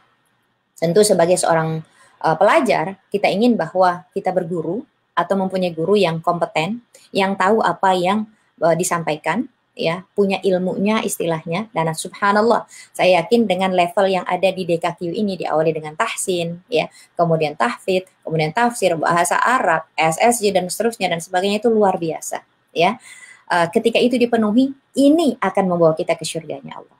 Amin ya rabbal alamin. Yang kedua, kemudian sebagai peserta, ya kita perhatikan kalau ini kan onsite, ya. Kalau kita online istilahnya. Kalau kita onsite harus hadir di kelas, ya, kelas-kelas Quran, kita perhatikan bagaimana subhanallah sebagai seorang peserta, ya, sebagai seorang peserta itu kita perhatikan penampilan kita, berpenampilan dengan sopan, ya, kemudian bersikap sopan, bergabung dengan yang lain yang ada di kelompok tersebut, on time misalnya terkait dengan amanah waktu yang sudah kita sepakati, ya, kita perhatikan hal-hal detail dan kecil seperti itu sehingga keberkahan Allah itu senantiasa diturunkan kepada kita. Kemudian kita belajar ketika suasana hati guru kita itu tenang. Ya namanya juga manusia, ada kalanya mungkin guru kita menghadapi suatu peristiwa, ya, atau misalnya ada hal-hal yang di luar ekspektasi kita peserta ataupun guru itu sendiri kemudian terjadi. Maka kita mencoba, ya, untuk menjaga situasi ketenangan yang ada, ya, dan kita memulai belajar itu ketika suasana hati guru kita itu tenang. Ya, ini sangat penting sekali untuk kita perhatikan. Jadi ada adab murid terhadap gurunya. Lalu kemudian juga bersemangat tinggi. Ya, kita sebagai murid ini harus tetap menjaga semangat kita. Ya, kadang-kadang ketika kita ingin meraih sesuatu di dalam kehidupan ini kan kita punya istilahnya mungkin quote-quote yang bisa membuat kita semangat, termotivasi. Lakukan itu dengan Al-Quran secara khusus. Kita punya target. Ya, ambil dari ayat-ayat hadis-hadis yang tadi sudah saya sampaikan misalnya, ataupun hadis-hadis ayat-ayat lain yang kemudian bisa memotivasi ibu-ibu, atau bikin quote sendiri, ya, bikin quote sendiri yang kemudian, ya, dengan quote tersebut benar-benar bisa menggerakkan hati dan langkah kita, dan insya Allah bisa menggetarkan arasnya Allah dengan doa-doa kita, ya. Lalu kemudian dan jaga terus semangat ini, ya. Kemudian kalau kata Rasulullah itu, ya, di dalam salah satu hadis beliau, ya Allah berkatilah umatku pada pagi harinya, ya. Jadi kalau misalnya kita bisa belajar itu, ya, kalau bisa belajar di waktu pagi, ya, khusus terkait dengan Al-Qur'an ini, itu lebih baik. Tapi kalaupun tidak, maka ini lebih kembali kepada waktu atau jadwal individual kita dengan Al-Qur'an. Kalau kita, ya, sudah dikasih assignment misalnya di kelas kita untuk menghafal juz 30 udah selesai misalnya, mulai menghafal juz 29 surat Al-Mulk, ya. Kan surat Al-Mulk ini kalau kita baca itu luar biasa, ya, keutamaannya. Mudah-mudahan kita bisa baca tiap hari, ya, dan seterusnya dan sebagainya seperti itu. Nah, kalau kita belum pernah berinteraksi secara detail dengan surat misalnya yang akan kita baca tersebut ataupun apapun itu, ya, nanti masuk ke metode lebih detailnya. Kalau bisa kita jadwalkan, ya, hafalan baru kita itu di pagi hari. Ya, kalau yang pernah ikut sebulan hafal Al-Quran misalnya di Indonesia, atau yang punya jadwal sendiri, itu subhanallah sangat memahami apa yang saya sampaikan ini. Jadi bangun, ya, sebelum sholat subuh, sebelum waktu sholat subuh atau sholat fajar itu tiba, ya. Kemudian sesudah menunaikan sholat tahajud, itu di jadwal itu kita harus memberikan satu halaman, ya, satu halaman kepada guru kita, ya, kalau terkait dengan tahfidz. Dan subhanallah, bangun di pagi hari di sepertiga hari, di pagi hari sekali, di sepertiga malam terakhir itu luar biasa indahnya, luar biasa khusyuknya, luar biasa tenangnya kita, masih fresh, ya, subhanallah. Jadi kalau bisa kita manfaatkan waktu untuk menambah hafalan kita yang baru, ya, memulai hafalan kita yang baru itu di pagi hari, kalau memungkinkan, ya. Kalau tidak memungkinkan, tidak masalah, ya. Kita lebih mengetahui jadwal kita masing-masing. Tapi kalau kita sudah melihat bahwa sebenarnya saya ini lebih pas waktunya di pagi hari, lakukan di pagi hari, ya. Awalnya memang sulit, ya. Tapi kalau itu tidak kita paksakan diri kita, ya, maka kemudian kita akan datang dengan excuse yang kemudian akan melemahkan kita, melemahkan motivasi tadi, melemahkan semangat tadi, ya, sehingga kita tidak maju-maju lagi, tidak bergerak ke depan, tapi stuck di tempat kita. Aduh, saya agak sulit tuh menghafalnya misalnya, dan seterusnya dan sebagainya. Kalau kita sulit, ya, sulit itu kan bukan berarti kita tidak bisa. Ya, sulit itu berarti ada metode lain, ada cara lain yang harus kita lakukan agar kita bisa mengubah yang sulit tadi menjadi mudah. Ya, lalu kemudian sesudah kita mempelajari adab-adab orang yang mempelajari Al-Quran tadi, ada juga adab para penghafal Al-Quran. Nah, kalau kita sudah mulai menghafal nih, ibu-ibu dan para pendengar sekalian yang dirahmati oleh Allah Subhanahu wa Ta'ala, sekarang sebagai orang yang sedang menghafal Al-Quran, atau mungkin sudah menghafal Al-Quran, mau 1 juz, mau 2 juz, mau 3 juz, mau 5 juz, 10 juz, 15, 20, 25, 30 juz, insya Allah amin ya rabbal alamin. Yang pertama sekali harus kita lakukan itu adalah membiasakan diri membaca Al-Quran. Kita punya bacaan rutin. Ya, kita punya bacaan rutin setiap hari. Dan kita sudah sampai pada kisah di mana ada, Masya Allah, sahabat Uthman, ya, para tabi'in misalnya. Bagaimana mereka itu, subhanallah, sibuknya luar biasa, tapi bisa mengkhatamkan Al-Quran setiap hari. Subhanallah. Ya, kita ambil contoh Uthman saja. Uthman radhiyallahu anhu, seorang khalifah, seorang bisnis yang sangat sukses, punya istri juga, ya, harus membina, ya, bertanggung jawab kepada keluarganya, tapi bisa menyelesaikan hafalan Al-Qur'annya itu setiap hari, atau bisa membaca the whole entire Qur'annya itu setiap hari 1 kali. Subhanallah. Ya, kita ambil contoh Imam Syafi'i juga demikian. Ya, Imam Syafi'i juga bisa melakukan hal tersebut. Kita bisa melihat, beliau punya waktu 24 jam, kita punya waktu 24 jam. Ini nasihat secara khusus pertama sekali untuk diri saya. Mudah-mudahan bermanfaat untuk kita semuanya. Jadi apa yang kita lihat sebagai sesuatu yang agak sulit, ya, bukan berarti kita tidak bisa sampai pada tahap tersebut. Insya Allah dengan izin Allah, mudah-mudahan sekali aja seumur hidup kita, sesudah kita selesai menghafal Al-Quran nanti, minimal setiap 1 kali saja, 1 hari itu kita selesai menghafal Al-Quran dalam 1 kali, 1 waktu. Ya, tidak sekali duduk. Yang nggak bisa mungkin sekali duduk selesai 30 juz gitu ya. Kalau secepat-cepatnya kita hafal, kita baca atau hafal 1 juz itu 15-20 menit misalnya, seperti itu. Itu hadar, itu cepat, swift ya, cepat menghafal dan membacanya itu. Nah, kalau yang ya berarti tidak bisa sekali duduk. Mungkin pagi hari, kemudian kita harus masak, ya kita harus, mungkin ada yang harus ngapain, belajar, harus membaca dan seterusnya dan sebagainya. Tapi sebaik-baik ketika kita benar-benar ingin melakukan hal ini, yang bacaan terbaik itu adalah Al-Quran, ya, dan seterusnya dan sebagainya, insya Allah. Jadi ada para penghafal Al-Quran membiasakan diri membaca, ya, dan membiasakan qiraah malam, ya, qiraah malam, tahajud, itu yang sedang saya bicarakan secara khusus tadi. Bacalah, perbanyak bacaan kita di qiyam kita, di sholat tahajud kita, qiyamul lail, ya, qiyamul lail itu ada tahajud, ada qiyamul lail secara keseluruhan. Bedanya antara qiyamul lail dengan tahajud kita awali dulu dengan tidur. Kalau bangun lagi, kemudian kita sholat malam, itu yang disebut sholat tahajud karena kita tidur kembali. Boleh nggak kita sholat tahajud lagi sesudah kita tidur dan kita sudah melakukan qiyamul lail? Boleh saja. Ya, boleh. Yang tidak boleh itu adalah witir. Kalau kita sudah witir, ya, kalau kita sudah witir sebelum kita tidur, ya, lalu kemudian kita bangun, kita tunaikan sholat tahajud, tapi tidak perlu witir lagi. Karena witir itu hanya 1 kali dalam 1 malam. Ya, itu diperbolehkan. Walaupun ada yang mengatakan sudah witir berarti tidak boleh. Yang lebih kuat itu adalah, kalaupun kita sudah witir sebelum tidur, kita bangun untuk menunaikan tahajud, ya, masih diperbolehkan, insya Allah. Sesudah itu kita perbanyak istighfar kita. Ya. Lalu kemudian kita mengulang Al-Quran dan menghindari lupa. Ya, kalau dengan Al-Quran jangan sampai kita lupa. Kalau dengan aib, dengan kemaksiatan kita harus melupakannya. Sambil terus beristighfar kepada Allah Subhanahu wa Ta'ala. Tapi dengan Al-Quran jangan sampai kita dilupakan oleh Allah dengan Al-Quran ini. Ya, jangan sampai mengatakan misalnya, aduh saya lupa nih ayat ini begini. Tidak, saya dilupakan. Siapa yang membuat kita lupa? Yaitu syaitan. Ya. Lalu kemudian masih ada beberapa poin di sini. Saya masih punya waktu, Mbak Ana? Atau saya sebutkan poin-poinnya saja? Masih, Mbak, silahkan. Ya, alhamdulillah.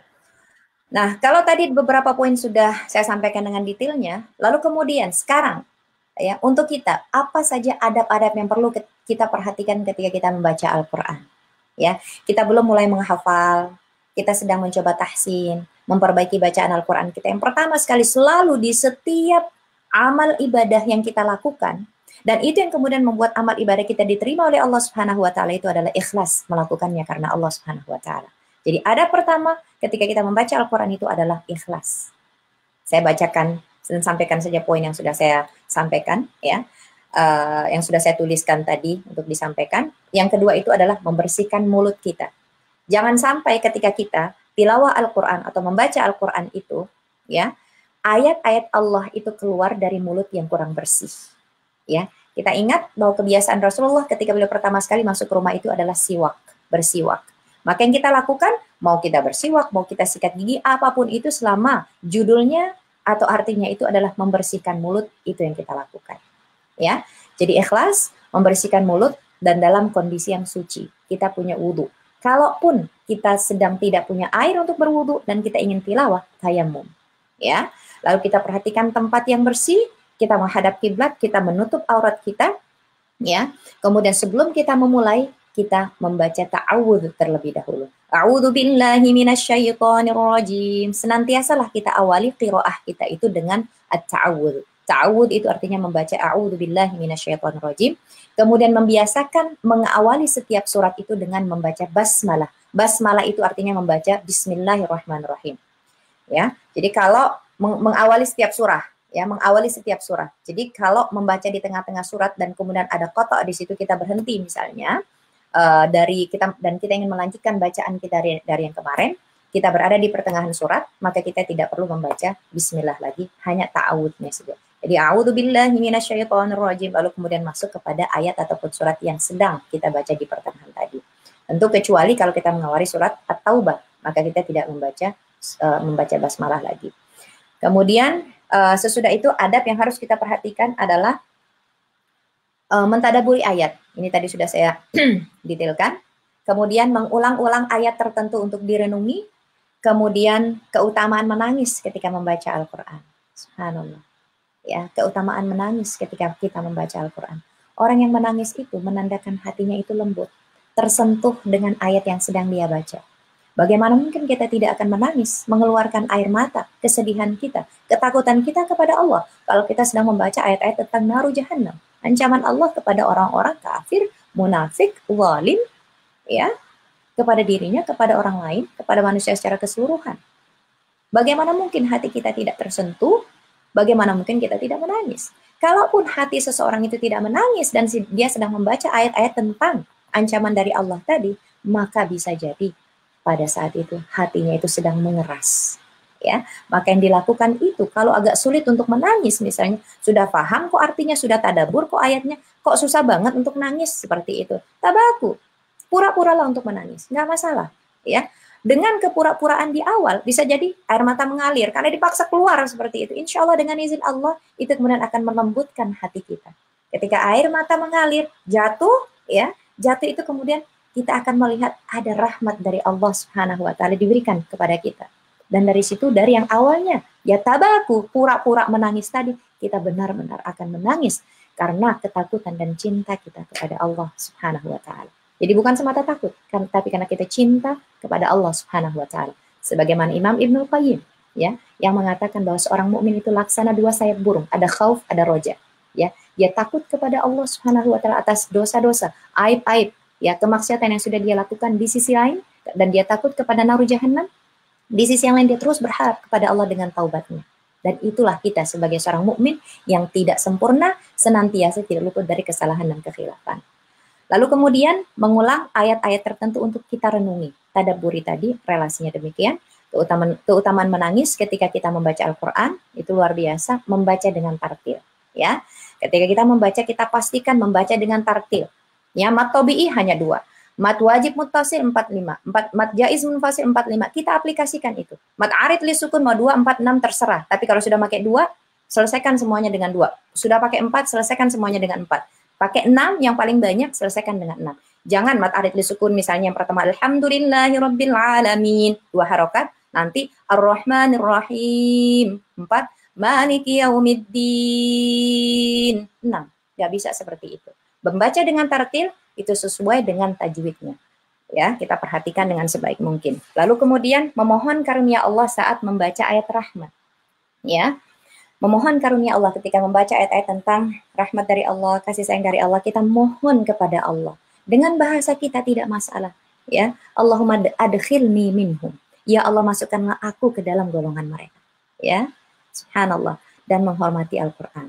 Ya, menghormati Al-Quran, insya Allah kita paham apa maksudnya. Ya, dan saya yakin saya tidak akan membahas dengan lebih detail terkait dengan hal ini di sini bersama dengan orang-orang yang insya Allah menjadi ahlul Quran ini, karena saya yakin ya aplikasi ini sudah benar-benar dilakukan di dalam kesehariannya.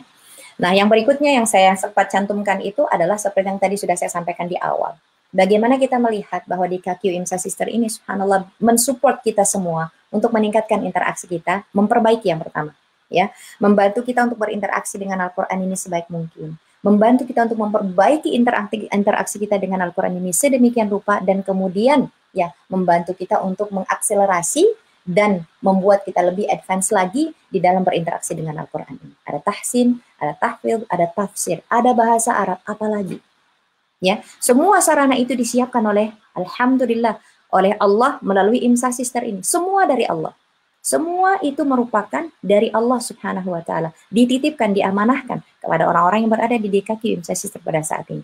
Maka mudah-mudahan kita bisa melihat itu sebagai sebuah kesempatan yang baik buat kita untuk meraih rahmat dan ridha Allah Subhanahu wa Ta'ala terkait dengan interaksi kita dengan Al-Quran. Yang terakhir, kita sudah memperhatikan beberapa hal tadi, sekarang kita mohon. Ya, itu bisa disebut sebagai pintu-pintu.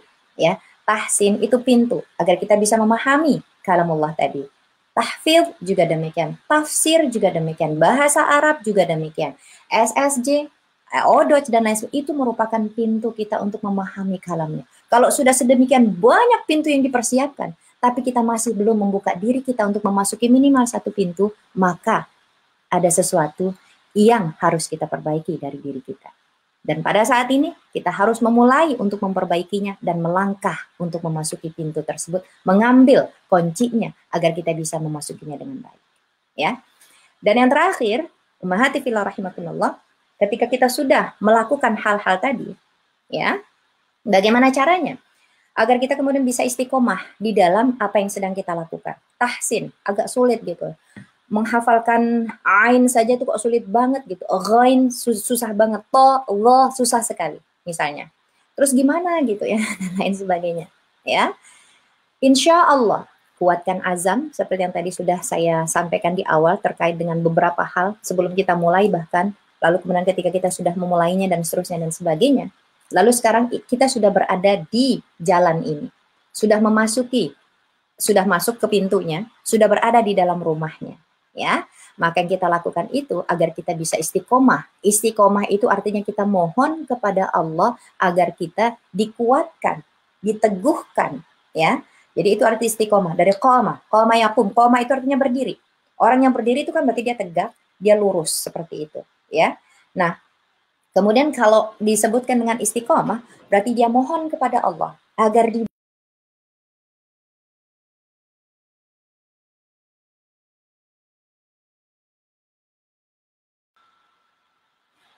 bel apa nih Mbak Ana?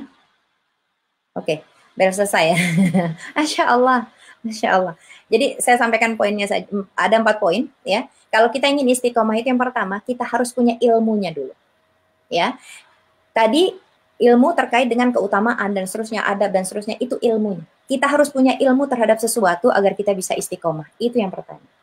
Lalu yang kedua, kita fahami ayat dan hadis ataupun hal-hal yang mensupport ya kita agar bisa istiqomah di dalam ibadah yang sedang kita lakukan, khususnya terkait dengan Al-Quran. Mau kita sedang tahsin, tahfidz dan lain sebagainya, kita harus paham ini ayat-ayat yang bisa memotivasi kita, ini hadis yang bisa memotivasi kita. Lalu yang berikutnya kita juga fahami ya ayat ataupun hadis yang merupakan ancaman apabila kita tidak mengambil kesempatan tersebut dengan sebaik mungkin. Kita tidak ingin memiliki rumah yang roboh. Ya, kita tidak ingin menjadi orang-orang yang tidak diberikan rahmat oleh Allah, tidak diberikan syafaat dari Al-Quran di yaumil akhir oleh Allah misalnya, dan seterusnya dan sebagainya. Dan yang terakhir, yang harus kita lakukan secara berketerusan ini adalah berdoa agar kita diistiqomahkan oleh Allah di dalam kebaikan, yang sedang kita lakukan di dalam amal ibadah apapun itu, sekarang khususnya Al-Quran, ya, insya Allah yang sedang kita dalami, yang sedang kita lakukan, mudah-mudahan kita diistiqomahkan oleh Allah. Allahumma tsabbit qulubana ala dinik, Allahumma tsabbit qulubana ala ta'atik. Doa-doa apapun saja. Rabbana zalamna anfusana wa illam taghfir lana wa tarhamna lanakunanna minal khasirin. Ya, Rabbana apapun itu, ya, tidak mesti harus dengan menggunakan bahasa Arab. Bahasa Indonesia, bahasa daerah, bahasa apapun itu yang kemudian kita rasa kita lebih dekat dengan Allah Subhanahu wa taala, ya, kita lakukan itu insya Allah dengan keikhlasan niat kita. Doa tadi mampu mengguncang arasy-Nya Allah dan keberkahan akan diberikan oleh Allah kepada kita semuanya. Wallahu a'lam bishawab. Barakallahu li wa lakunna fil Qur'anil Hakim wa nafa'ani wa iyyakunna bima fihi minal ayati wadh-dzikril hakim. Aqulu qawli hadza wa astaghfirullah li wa lakunna. Assalamualaikum warahmatullahi wabarakatuh. Jazakillahu khairan Mbak Ana. Saya kembalikan, mohon maaf apabila waktunya agak sedikit lebih panjang. Amin. Waalaikumsalam.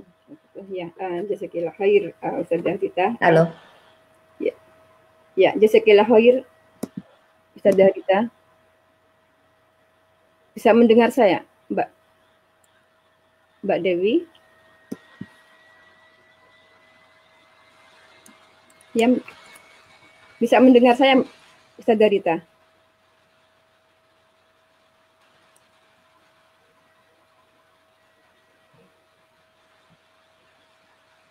Oh. Mbak Dewi bisa di-unmute.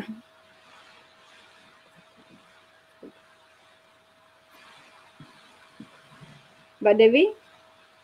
Oke. Bisa mendengar saya, Ustazah Rita? Suara saya bisa didengar?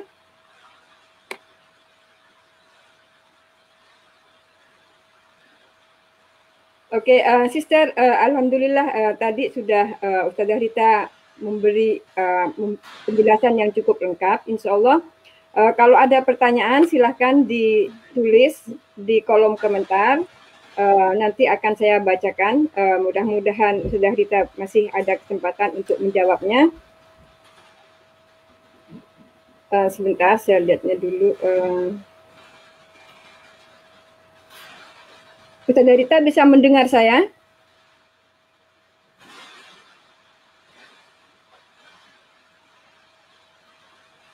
Mohon maaf Sister, semua ini masih ada kendala teknis dengan Ustazah Rita. Beliau tidak bisa mendengar saya. Bisa mendengar saya Mbak Ustazah Rita?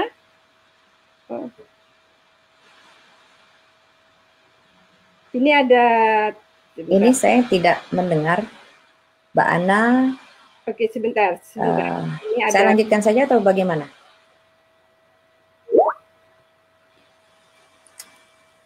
Sebentar. Halo.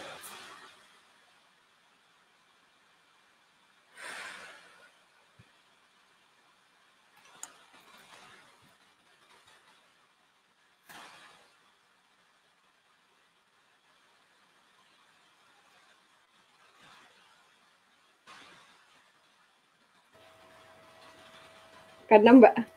Alhamdulillah. Ana. Oke, itu ada pertanyaan dari saudara kita ya. Ada satu dari Mbak Ana Lucy. Assalamualaikum warahmatullahi wabarakatuh Bunda. Saya mohon Bunda bisa share bagaimana Bunda sendiri dalam menjaga hafalannya dalam kesehariannya.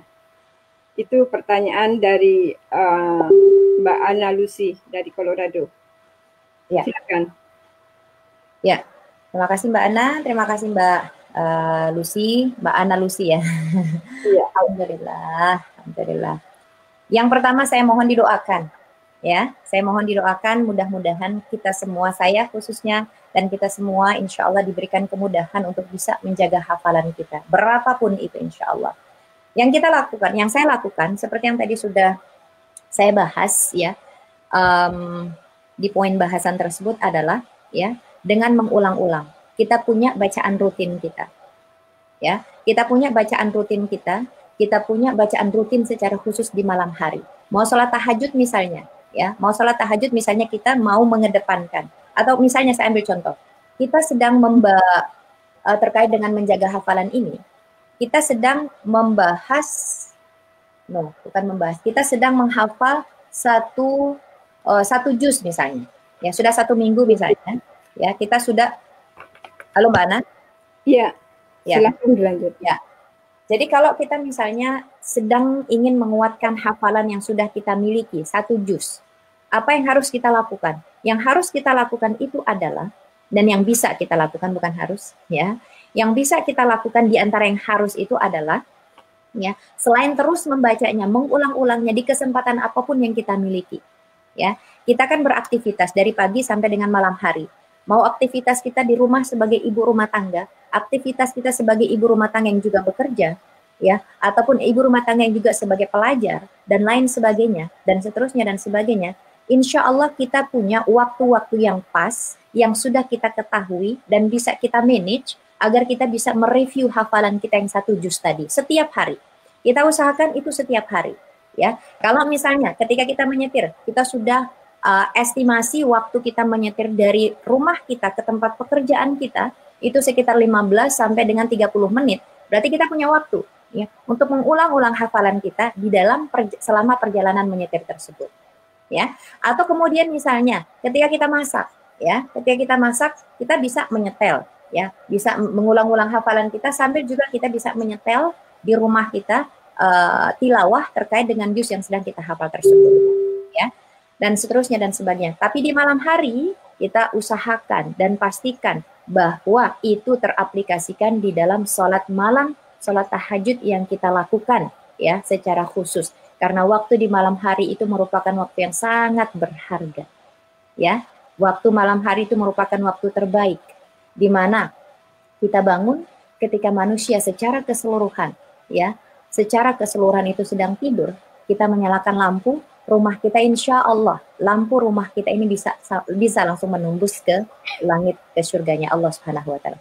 Jadi yang bisa kita lakukan, kalau saya diminta untuk share, untuk bisa menjaga hafalan ini, perbanyak bacaan, diulang-ulang terus, ya, ayat ataupun juz yang yang sudah kita hafal tersebut, berapapun itu. Kalau sudah 30 juz, maka dibagi. Mau diselesaikan setiap 2 minggu, atau mau diselesaikan setiap 1 bulan, sampai dengan itqan mutqin tadi. Dan itu terus dilakukan secara istiqomah, insya Allah surat-surat, juz-juz yang sudah kita hafal itu, insya Allah akan diberikan kemudahan untuk menjadi mutqin. Allahu a'lam. Ya, terima kasih. Mudah-mudahan Mbak Ana Lucy tadi sudah jelas ya dari jawaban Ustadzah kita. Kemudian ini ada pertanyaan satu lagi. Kalau misalnya mengambil pendapat yang bisa tilawah saat berhalangan, apakah tetap harus wudhu sebelum tilawah? Ya, silakan. Okay. Ya. Terkait dengan hal ini, sebelum saya masuk ke pertanyaan ini, Mbak Ana dan ibu-ibu sekalian, para pendengar yang dirahmati oleh Allah, juga bapak-bapak apabila ada yang mendengarkan, saya termasuk orang yang mengambil pendapat untuk tidak tilawah ketika berhalangan, ya, mengambil pendapat demikian. Pun kalau misalnya saya harus mengulang hafalan saya, maka yang saya lakukan itu adalah, ya, mengulangnya di dalam hati, diam seperti itu. Itu yang dilakukan. Kecuali karena saya seorang guru, ketika saya harus mengajar, ya, maka walaupun saya sedang berada dalam kondisi haid, ya, dalam kondisi berhalangan tadi, tapi saya sedang berada atau sedang diamanahi untuk mengajar, maka saya tetap akan membacakan ayat dan surat yang memang harus saya ajarkan. Ya, itu kondisi yang kemudian berbeda dengan kondisi yang berbeda tadi, ya. Kemudian yang saya lakukan itu pun juga menjadi berbeda. Akan tetapi seperti yang tadi sudah saya sebutkan, bahwa saya memang mengambil pendapat yang tidak tilawah, ya, ketika saya sedang berhalangan. Kalaupun saya harus mengulang hafalan saya, maka yang saya lakukan itu mengulangnya dengan tidak mengeluarkan suara. Berarti diam, misalnya hari Jumat, ya, hari Jumat itu kan Al-Kahf. Kita bisa mulai bacanya dari Kamis malam sampai dengan sebelum maghrib hari Jumat, ya.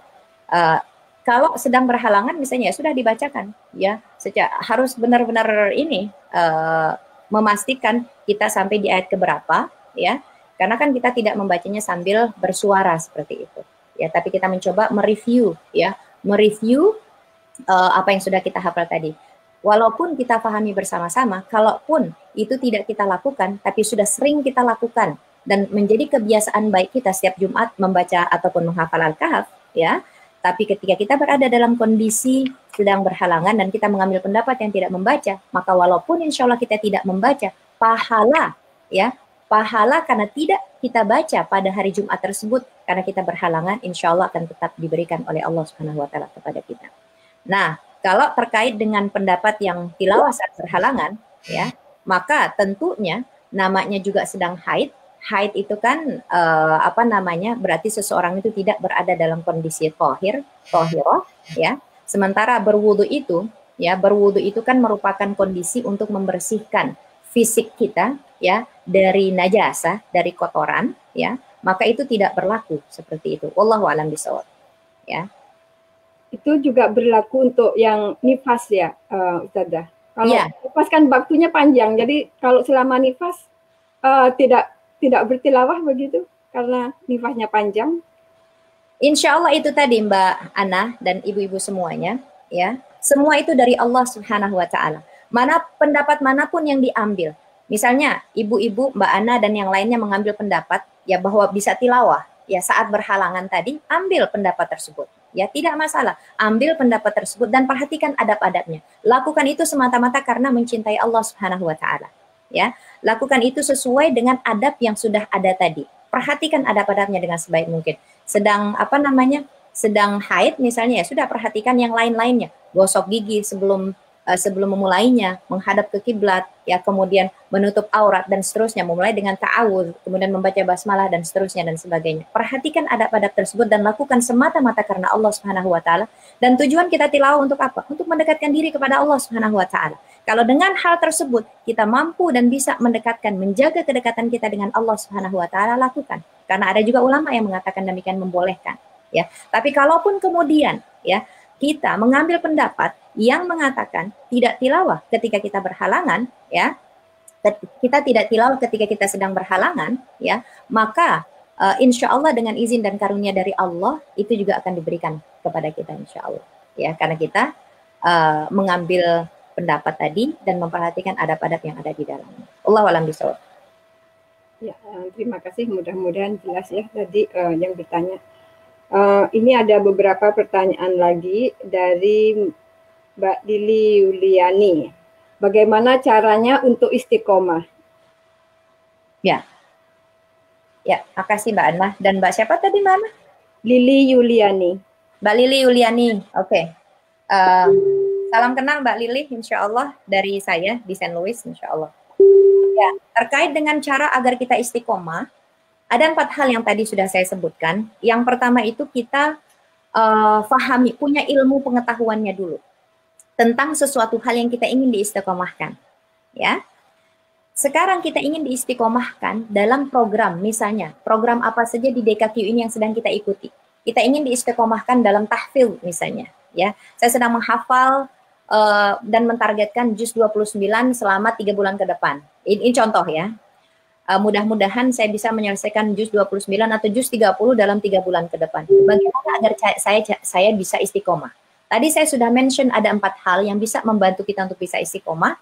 Yang pertama, kita punya ilmu tentang apa yang sedang akan kita lakukan. Ya, kalau insya Allah ketika kita punya ilmu tadi, ya, kita paham ya dengan apa yang sedang kita lakukan, yang berikutnya itu kemudian lebih mudah, ya. Lalu yang berikutnya, sesudah kita paham ilmunya, yang kedua kita keluarkan, ya. Kita coba keluarkan sambil pahami ayat-ayat, hadis-hadis yang bisa menguatkan kita untuk termotivasi melakukan hal tadi, hal yang ingin kita lakukan ini, ya. Lalu yang berikutnya, kita juga mencoba meremind diri kita agar kita semakin kuat, agar kita semakin termotivasi ya untuk menghafal tadi. Kita juga bisa juga kalau kita melihat perlu seperti itu. Tapi poin ketiga ini kalau kita tidak perlu nggak masalah. Kalau kita melihat dengan satu poin pertama dan poin kedua itu sudah cukup, poin ketiga ini bisa di skip. Tapi kalau kita ingin menambah kekuatan motivasi, kekuatan encouragement yang ada di dalam diri kita, lalu kita bisa tambah misalnya ayat-ayat ataupun hadis-hadis ya yang berisi tadi ancaman misalnya ya bagi orang-orang yang tidak punya saya ambil contoh straight to the point saja, yang tidak punya hafalan Al-Quran sedikit pun di dalam hatinya, itu kan seperti rumah yang roboh. Saya ulang-ulang ini saja, biar stick di dalam benak dan hati kita ya. Itu kan seperti rumah yang roboh. Tidak ada satupun kita yang ingin punya rumah di dunia ini seperti rumah yang ingin roboh. Kan kita tidak bisa tenang tinggal di dalamnya. Ya, apalagi dengan rumah kita di akhirat nanti. Ya, lalu yang berikutnya kita berdoa kepada Allah Subhanahu wa taala agar kita diistiqomahkan terhadap sesuatu yang sedang akan kita jalani ini. Tidak mudah, ya, tapi dengan izin dan karunia dari Allah kita akan diberikan kemudahan tersebut. Allahumma la sahla illa ma ja'altahu sahlan wa anta taj'alul hazana idza syi'ta sahlan. Ya Allah, tidak ada kemudahan selain dengan kemudahan yang Engkau berikan kepada kami, ya.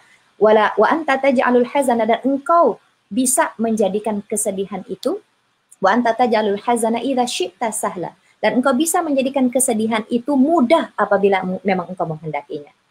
Ya, Allahu a'lam bishawab. Jadi itu ada 4 hal, Mbak Ana dan Mbak Lili, insyaallah. Jazakumullah khair.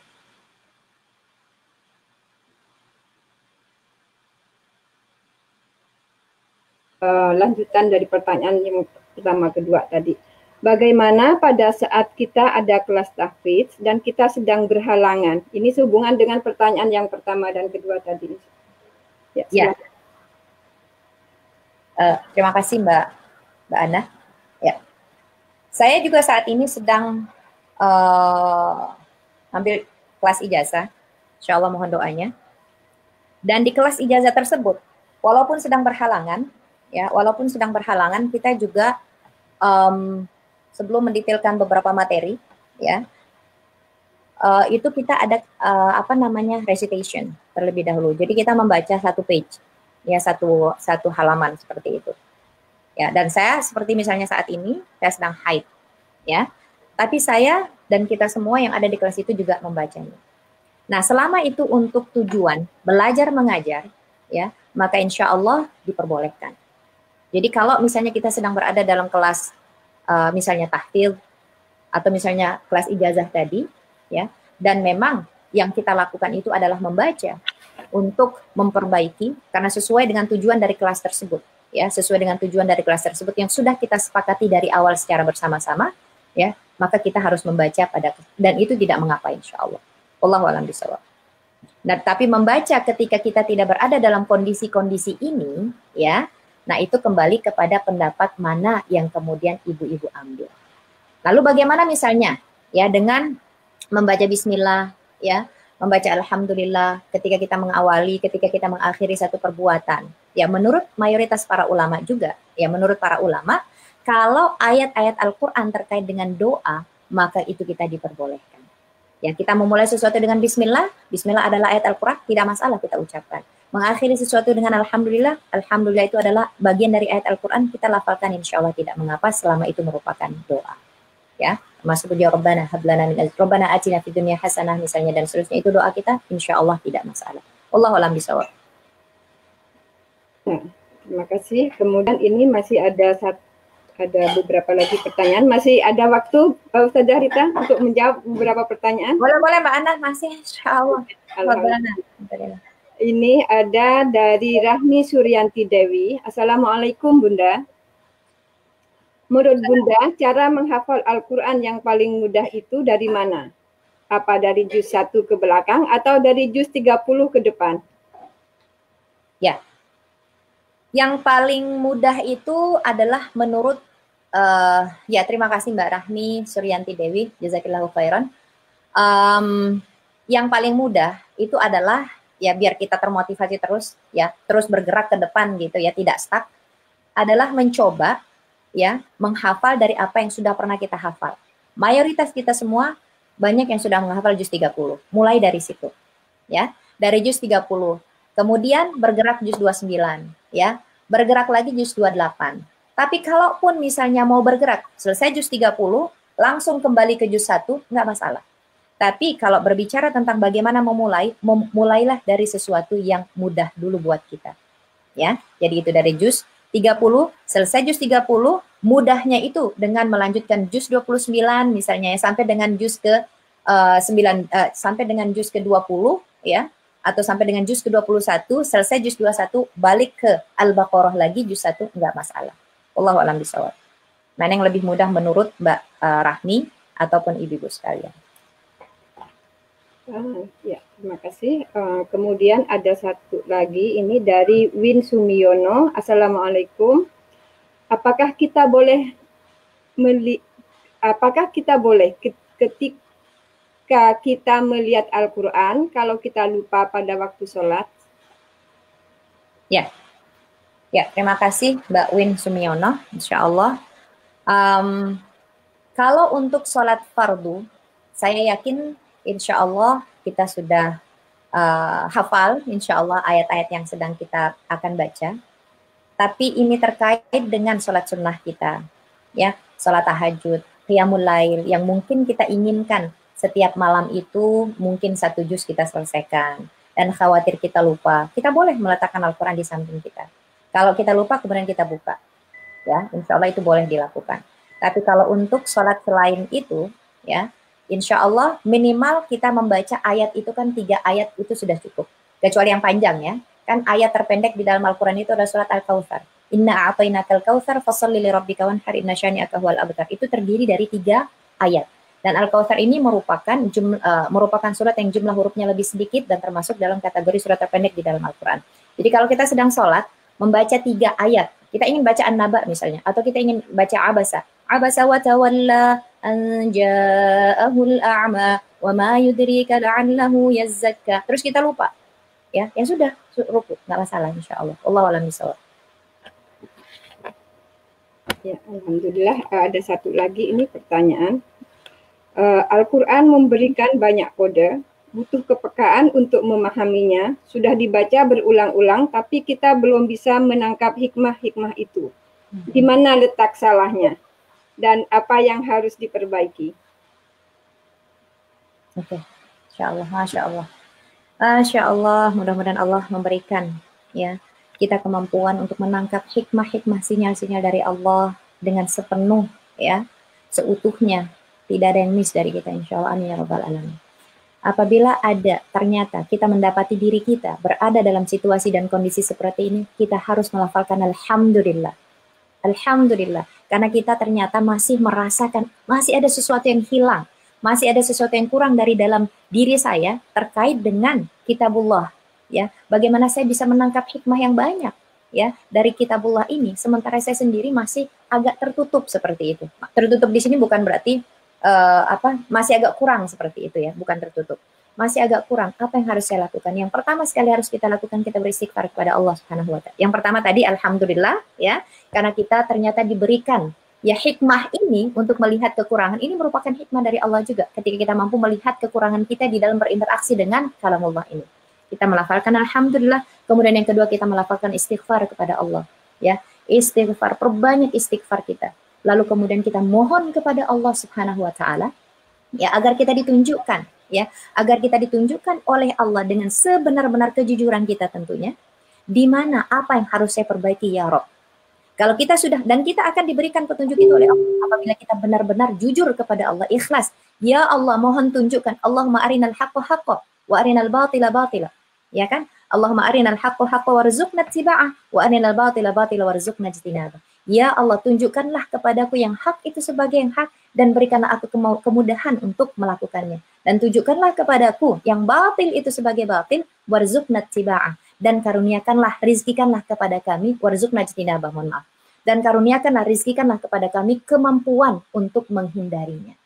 Subhanallah. Lakukan itu, ya, jujur kepada Allah Subhanahu wa taala di dalam salat-salat kita, di dalam munajat-munajat kita. Allah akan menunjukkan hal tersebut kepada kita, akan menunjukkan kalau kita minta kepada Allah. Kalau sudah ditunjukkan oleh Allah, maka dengan segenap kemampuan kita, kita harus berupaya. Tadi list, kembali lagi kepada apa yang sudah kita bahas, ya, jujur, kemudian lakukan apa yang kita ketahui dan pahami sebagai sesuatu yang harus kita lakukan. Mudah-mudahan Allah berkenan untuk membuka hikmah yang ada itu dengan seluas mungkin. Amin ya rabbal alamin. Wallahu a'lam bishawab, Mbak Ana. Kita semua diberi petunjuk. Ya, ini ada satu pertanyaan yang terakhir sebelum kita akhiri kajian kita hari ini dari Mbak Cut Malahayati. Assalamualaikum warahmatullahi wabarakatuh. Pertanyaan masih berhubungan dengan pertanyaan Mbak Rahmi. kami sedang menghadap dengan anak. Untuk anak kecil di bawah 6 tahun, bila sudah selesai hafal juz amma, juz berapa selanjutnya? Insyaallah. Ya, waalaikumsalam warahmatullahi wabarakatuh. Bilal ya, Mbak Cut ya, Mbak Ana, insyaallah. Subhanallah, barakallahu fih. Mudah-mudahan Bilal dijadikan juga sebagai ahlul Quran, penghafal Al-Quran, hamilul Quran, insyaallah amin ya rabbal alamin, sehingga mampu mengaruniakan mahkota dan jubah kebahagiaan kepada orang tuanya di yaumil akhir nanti, dan juga untuk anak-anak kita semua.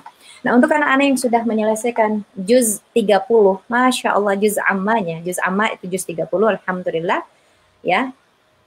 Insya Allah kita lihat kemampuan si anak ya. Kalau saya mungkin sejasnya itu lanjutkan kemudian dengan juz 29 ya. Seperti tadi 29, kemudian 28 ya, 27, 26 ya, 25. Selesai 25 dilihat dia sudah mampu ya. Sudah mampu, karena ada juga di antara juz-juz yang di belakang-belakang itu yang agak tricky juga ya, agak sulit pengulangan-pengulangan. Nah, kalau mereka sudah kuat di situ, yang berikut-berikutnya itu nanti mereka juga bisa lebih mudah ya. Jadi insya Allah itu menurut saya dilihat kemampuan anaknya, dilihat interest anaknya seperti apa. Kalau anaknya misalnya, Bun atau Mama, saya pengen hafal juz Al-Baqarah seperti itu, nggak apa-apa. Jadi selesai juz 30, masuk ke juz ke-1 insya Allah. Dan dilihat lagi, kalau ternyata dia agak struggle, kan ayatnya lumayan panjang-panjang ya kalau di 1 itu. Kalau juz belakang-belakang kan lumayan pendek gitu ayatnya, dipotong-potong itu lebih mudah seperti itu. Itu mudah buat anak-anak.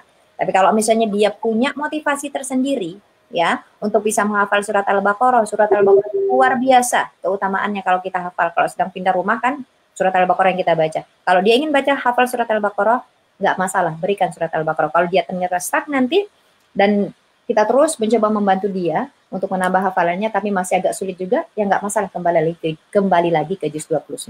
Insyaallah. Wallahu a'lam bishawab. Ya, alhamdulillah rabbil alamin. Ya, terima kasih kepada ibu-ibu semua atas pertanyaannya tadi. Mudah-mudahan terjawab semua ya.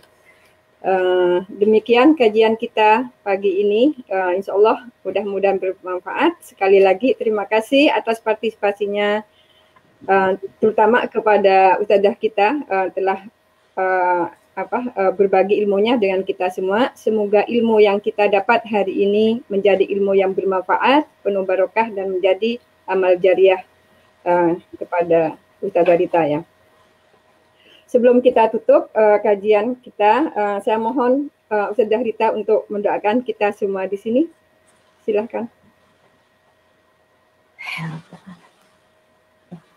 Terima kasih Mbak Ana. Insya Allah kita meluruskan hati dan niat kita. Insya Allah mudah-mudahan apa yang sudah kita bahas dari awal sampai dengan akhir ini merupakan kebaikan yang diberkahi untuk kehidupan dunia dan akhirat kita. Kita mohon kepada Allah agar kita dikaruniai kemudahan ya untuk mengaplikasikan apa yang sudah kita pahami dari materi kita pada kesempatan pagi ini. Kemudian kita mohon kepada Allah agar kita diistiqomahkan untuk bisa melakukannya ila yaumil akhir, sampai dengan ajal menjemput kita, sehingga kita dikaruniakan husnul khatimah. Amin ya rabbal alamin. Kita awali dengan istighfar kepada Allah sebagai yang terbaik. Astaghfirullahaladzim, astaghfirullahaladzim, astaghfirullahaladzim. A'udzu billahi minasyaitonir rajim. Bismillahirrahmanirrahim. Alhamdulillahi rabbil alamin. Arrahmanir rahim. Maliki yaumiddin. Iyyaka na'budu wa iyyaka nasta'in. Ihdinas siratal mustaqim. Siratal ladzina an'amta 'alaihim ghairil maghdubi 'alaihim waladdallin. Amin. Allahumma shalli 'ala Muhammad wa 'ala ali Muhammad kama shallaita 'ala Ibrahim wa 'ala ali Ibrahim wa barik 'ala Muhammad وعلى آل محمد كما باركت على إبراهيم وعلى آل إبراهيم في العالمين إنك حميد مجيد. الحمد لله رب العالمين حمدا شاكرين حمدا ناعمين حمدا يوافي نعمه ويكافي مزيدا. يا ربنا لك الحمد كما ينبغي لجلال وجهك وعظيم سلطانك. رضينا بالله ربا وبالإسلام دينا وبمحمد صلى الله عليه وسلم نبيا ورسولا. اللهم ارحمنا بالقرآن واجعله لنا إماما ونورا وهدى ورحمة. اللهم ذكرنا منه ما نسينا وعلمنا منه ما جهلنا وارزقنا تلاوته آناء الليل وأطراف النهار واجعله لنا حجة يا رب العالمين. ربنا هب لنا من أزواجنا وذرياتنا قرة أعين واجعلنا للمتقين إماما واجعلنا للمتقين إماما واجعلنا للمتقين إماما. اللهم اجعلنا من أهل القرآن. اللهم اجعلنا من أهلك يا الله. اللهم اجعلنا من أهلك يا الله. اللهم ثبت قلوبنا على دينك. اللهم ثبت قلوبنا على طاعتك. ربنا آتنا من لدنك رحمة وهيئ لنا من أمرنا رشدا. رب ارحمهما كما ربياني صغيرا. ربنا اغفر لي ولوالدي وللمؤمنين يوم يقوم الحساب. ربنا هب لنا من أزواجنا وذرياتنا قرة أعين واجعلنا للمتقين إماما.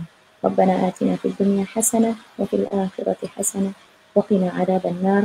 وصلى الله على سيدنا محمد وعلى آله وصحبه وسلم والحمد لله رب العالمين. الحمد لله رب العالمين. آمين. Amin, amin, Allahumma amin.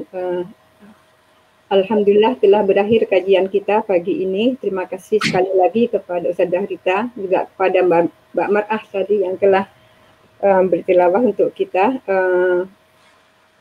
Selamat menjalankan program di kaki ini ya.